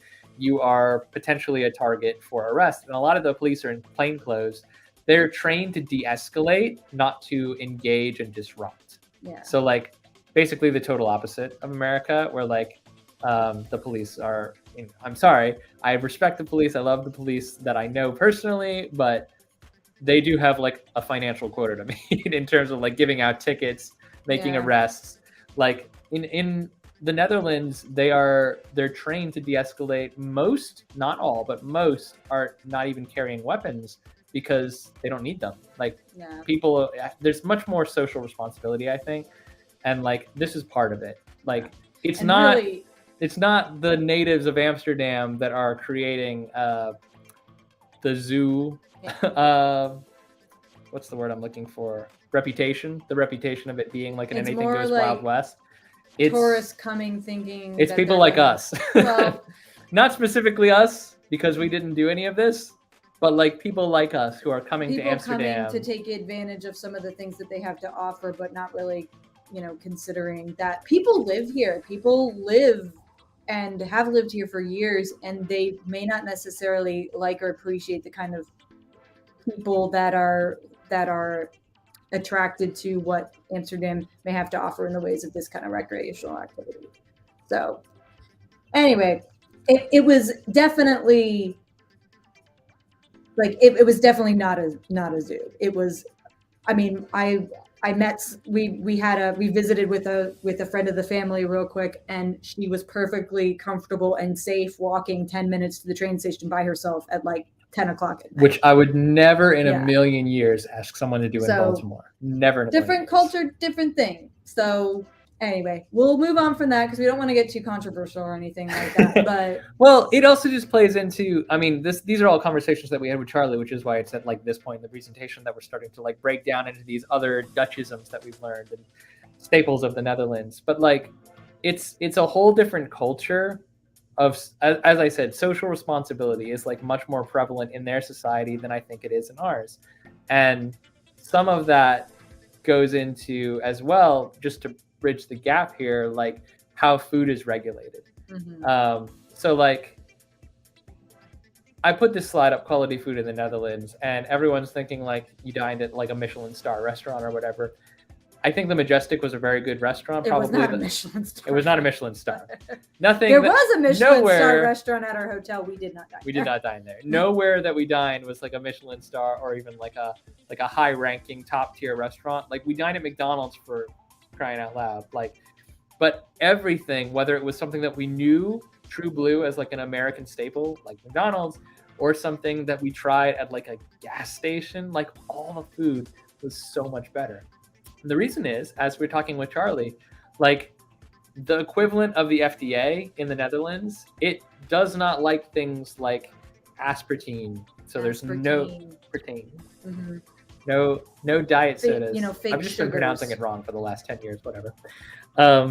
No fake sugars, no like high fructose corn syrup. Yeah, basically like preservatives. Preservatives is the one I was really going for. Like the supplements that allow us to keep food in our fridges for 2 weeks without dissolving, make the food unhealthy, make it like less fresh. So in the Netherlands, there's none of that. Everything is so strictly and tightly regulated. Little. Like you can definitely still get like a box of cookies. When you go to McDonald's, you're eating familiar food, but even the familiar food tastes a little bit different because there's things that they can include in their recipes. And portion sizes are so much smaller. The idea is you eat. Like that actually that's probably some of the bigger portion sizes we had, honestly. It's not as big as it looks in the picture. It's not that big, like, but I still like we ate everything that we got. And the concept of like a doggy bag, like give me a box to take it home with me, not really there. And that's kind of a thing for Europe too, but I don't want to generalize what we learned in the Netherlands for all of Europe too much. The Netherlands are definitely like their own thing. Yeah. They're part of the European Union, but they have their own identity. And this I can't speak for the rest of Europe. We do intend to do more European travel, but I know for a fact that in the Netherlands, based on the conversations we had with all of our guides, this is standard. The food we had from gas station deli counters was better than like some of the food I've had at a Disney restaurant in America. That's not even hyperbole. I'm not generalizing. That is literally the case. It was all so good. I did not have a single thing on this trip that I was like, this is just okay. It was all amazing. It was fresh. It was so good. So some things we can look forward to next time we go overseas that we can't look forward to here. Are those chips from the dish? They were a chip. I think they were kind of cauliflower. They were like a cauliflower baked chip. They definitely were not potato chips, but they were good. They were. I honestly couldn't tell you what they were. I just know I ordered the chicken skewer with a fried rice and a fried egg, and I ate everything that was on that plate. So it's kind of like a light, kind of airy, like kind of similar to like one of those like rice crackers maybe, but it may have been cauliflower. I'm honestly not sure. Not a potato chip though. It was. They did have potato chips. It's not like they don't. It's not like you can't get junk food. you can get junk food and you can eat unhealthy things, but it's just that things tasted very good. They tasted fresh. And we knew like things that, like, just from talking to people, like, you know, we were saying, oh yeah, you can buy a loaf of sliced bread for sandwiches at Giant and it can last you a few weeks. If you put it in the fridge, it can last even longer. And that concept blew Charlie's mind because she's like, oh no, we buy bread and that's mostly what I was getting days. at. Because when we were no talking to her, and it's fresh. I was asking, first of all, when we left for the Netherlands, we have to drain our fridge because we know, like, even as long as our preservatives are, they're not going to last very long. So we left for a 10-day trip. We have a fridge that's empty at home, and the whole time we're on the trip, not constantly, but like every so often, it occurs to me, when we go home, I'm going to have to go out and get some food or we're going to starve to death. So I'm thinking about like the grocery bill and like all the stuff that honestly doesn't seem as appetizing to me now that I've been in the Netherlands eating fresh food the whole time. So we're on the ship with Charlie. We're talking candid. It's a fire ship. We're talking candidly with Charlie about food. And I'm like, so I have a question. How often do you go grocery shopping? I'm expecting much more frequently than we go grocery shopping because food goes bad faster. But the very first thing she said is actually, well, I actually eat out a lot. Most of us do. You know, as we're like going back and forth to work, food, like if I was eating out every day, I would weigh 200 plus pounds for sure. And also like be miserable. But that... And that may not be the case for like everyone. Like the people living in, you know, the cities that we were visiting, you know, for the, you know, theme parks, they might cook more at home, and that's fine. But for if like you have her the time, busy lifestyle of a lot of people live that here, live near or I'm in a tour Amsterdam. guide in Amsterdam, so I'm, you know, in Amsterdam a lot. I imagine she does. You know, the price of eating out is much lower in the Netherlands, for one, and the food is much fresher. So like you go and you eat out and you don't resent eating out because you're not spending as much money and you're eating better food everywhere you go.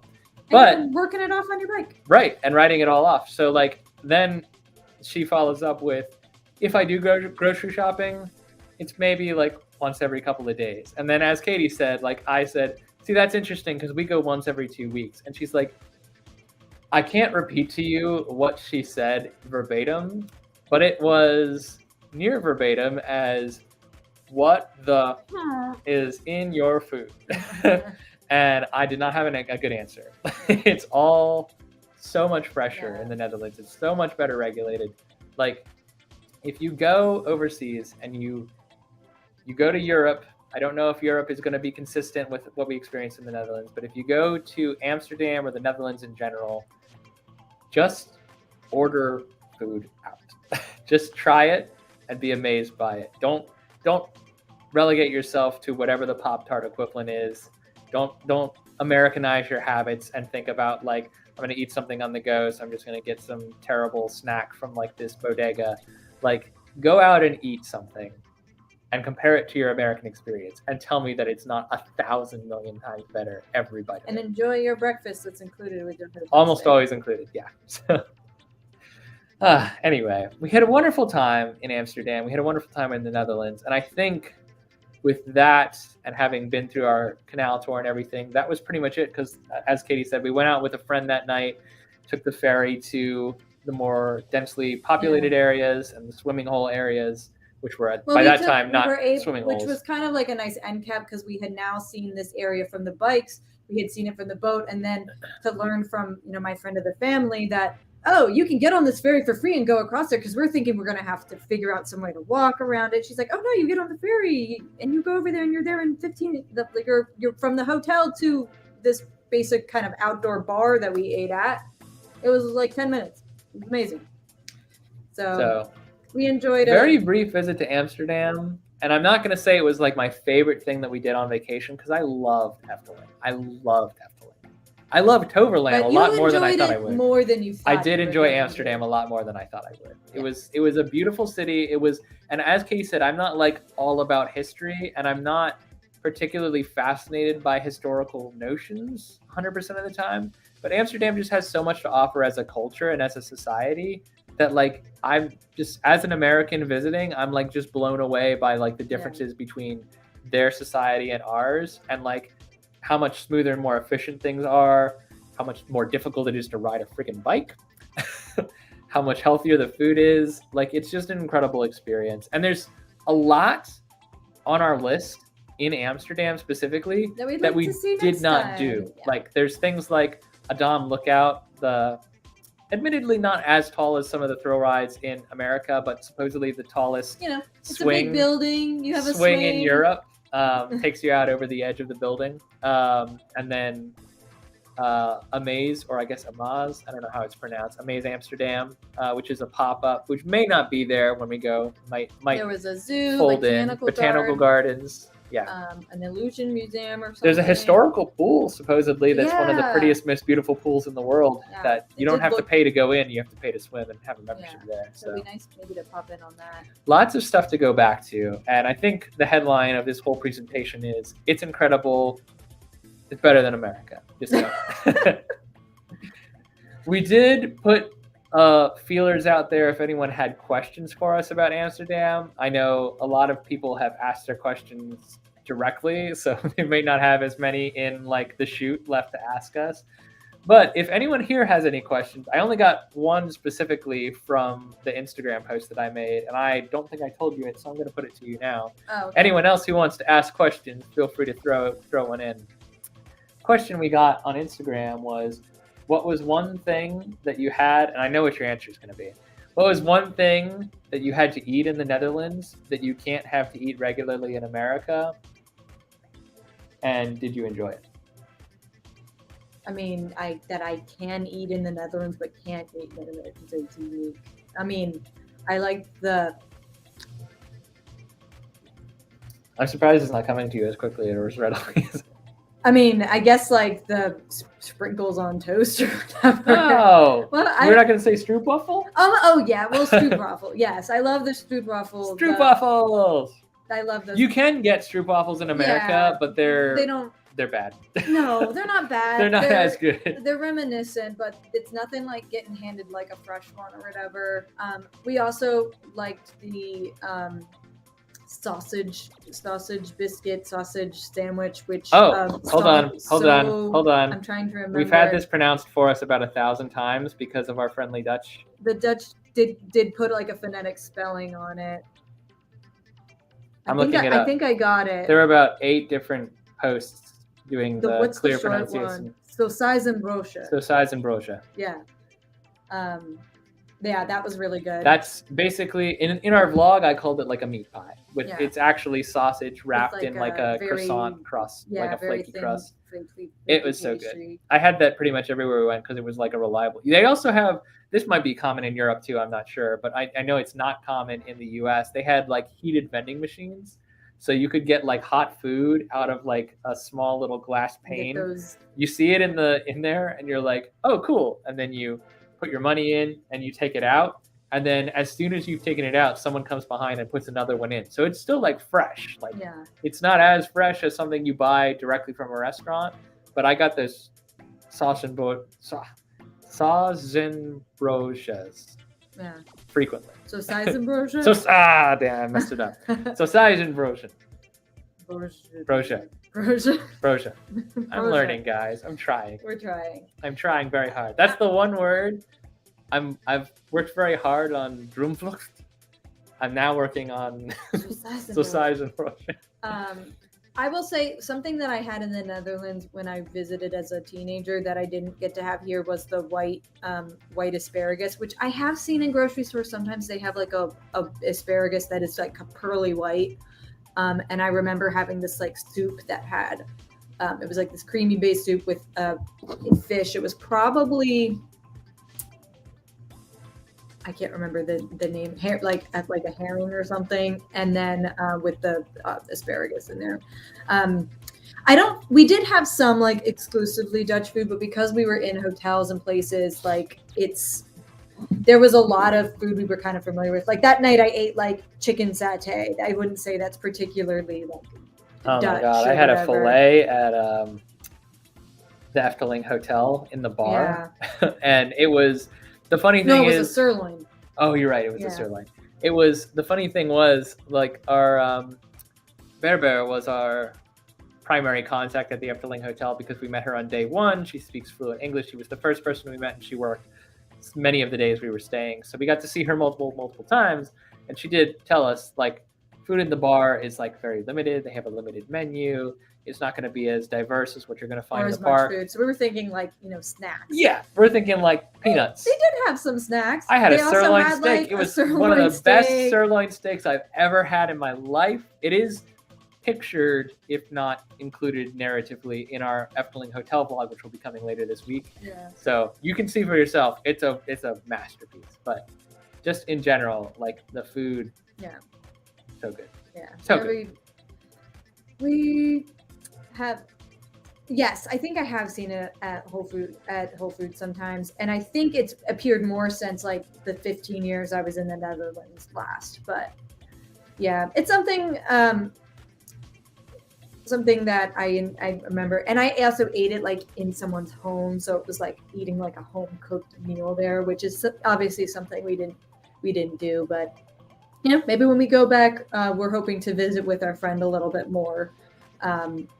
Sometimes, so maybe we'll get another home cooked meal. Who knows? Yeah, I think the point we're all leading to here is that this is not going to be our only trip to the Netherlands. We left it a little too much. Whether it's because we want to go back and do more things, or whether it's because we're like, you know what, let's just settle down there. And whether it's in 5 years or 2 years or 10, like we're going back. Yeah. We had an amazing time. And since I know we're coming up on 2 hours, I appreciate everyone who stayed on this long. If you're coming in the revolving door, welcome for the ending. I do want to close with this as we're kind of wrapping up. So Katie started telling the story at the beginning, and I kind of wanted to use it as our closing argument. A lot of places, especially me, I'm very insecure as a traveler. I don't appear that way in vlogs, but like I'm obsessed with not appearing as an American tourist. So I don't want to walk in and be the noisy American wearing tennis shoes that everyone hates and wishes would get out of their country. I was deeply worried that, especially in Amsterdam, where that kind of tourist has a worse reputation, I was deeply worried that we were going to be perceived that way. I had to say, throughout the entire trip to the Netherlands, including Amsterdam, especially Amsterdam in some ways, we were never perceived that way. We never felt like we were in anyone's way. We never felt like we were anything but welcome. And the story that Katie was going to tell, when we checked in, our concierge obviously recognized us as American, at the very least English speaking, switched immediately over to English, didn't even give us a chance to speak Dutch. So it wasn't until checkout day where I said dankjewel, as had become very much habit, and is still honestly habit. Like I want to say it in grocery stores and stuff now here. I said dankjewel for all his help as he's checking us out.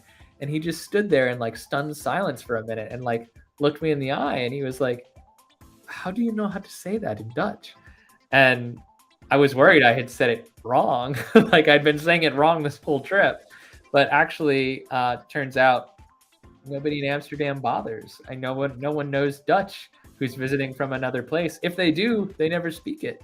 So someone who lives there, who works there often, it was one word, man. It was thank you.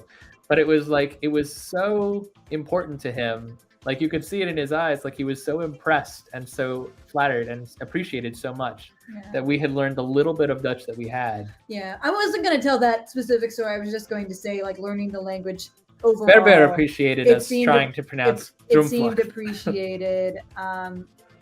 She appreciated when we would try to say like the actual names of the rides at Efteling, because most of them do have a Dutch name.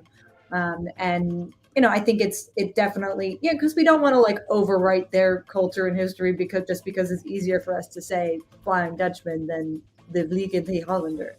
So, I that one I know now like really well. The Vliegende Hollander is like it's part of my vernacular, but it took a long time to learn that, to pronounce that correctly. We did have a wonderful time there, and I will say like we do kind of get worried about, like I said, being the noisy tourist or whatnot. And the first thing Tim said to our first driver was basically apologizing for us being Americans or whatever. And he was basically like, what are you talking about? Like, we're happy you're here. We want you to come It's and the enjoy British our we country." hate. No, he did not say that. He did not. You did not. He did not. So, of course, don't be the annoying, obnoxious tourist. That'll take you a long way too. But also, just I think it Learning because they are surrounded by so many other countries. I think they are used to a lot of international visitors, and it's and they're happy to share their story with you. Learning a little bit of Dutch, developing an appreciation for Dutch culture, looking beyond the walls of Amsterdam and seeing a little bit more of the country, like it all goes a long way. And the Dutch, as a people, were very welcoming and accommodating for us. We never felt, I put it this way, I have never felt more at home in a place that was so very far from my home. So we had a wonderful time. Can't wait to go back. And for any Dutch who are rewatching this live stream, I know it's the middle of the night right now, but if you're tuning back in, we love you all so much. Thank you so much for tuning in and for welcoming us into your country. It means so much to us. And I promise I am working on my Dutch so that when I come back, I will be a little bit more proficient at speaking and hopefully a lot more proficient at riding a bike. Next live stream we have is going to be on the 15th of August instead of 2 weeks from today. Reason being is because we're about to head to Vegas.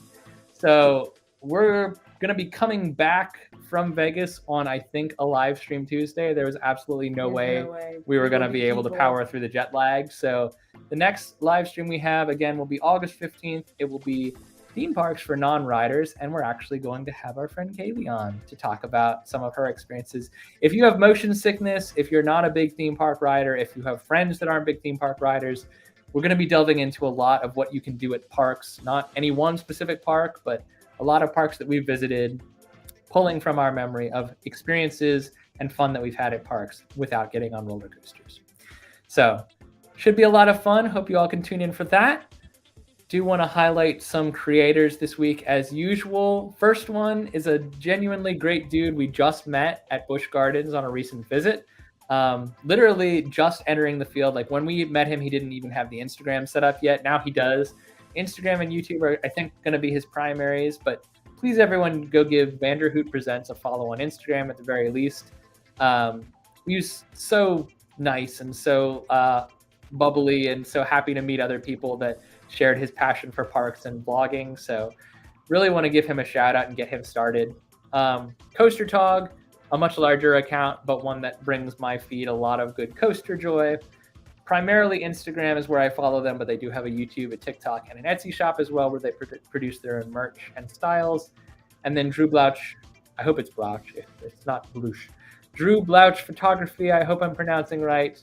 Primarily an Instagram account, primarily post pictures from Hershey Park, but man, they are great pictures. So all of these creators, varying shapes and sizes, various practices, various home parks, definitely check them out. They will bring light into your life in one way, shape, or form or another. I think that's it. I think I have talked myself to death. Yeah. I'm glad that our voices are kind of back from we're like last definitely week. not like I'm not hacking up I'm not anything. 100%, but I'm at like 97. Like I'm almost there. Yeah. So thank you all for joining us tonight. We appreciate you all tuning in. And for anyone who stuck it out to the end, we super appreciate you because we know we talk a lot and there's very little substance. But we straight up rambled about Dutch food for like 20 minutes. It's hard not to. It's hard so not to. good. I still feel like I haven't eaten something that was entirely satisfying ever since we got back here. Me too. It's sad. It's been sad. I guess we'll just have to go to the Netherlands. Bye. All right, guys, we're going to go ahead and close it out. Thank you all for joining. Until next time, I'm Tim. I'm Katie. And every night, New adventure. we'll see you again soon.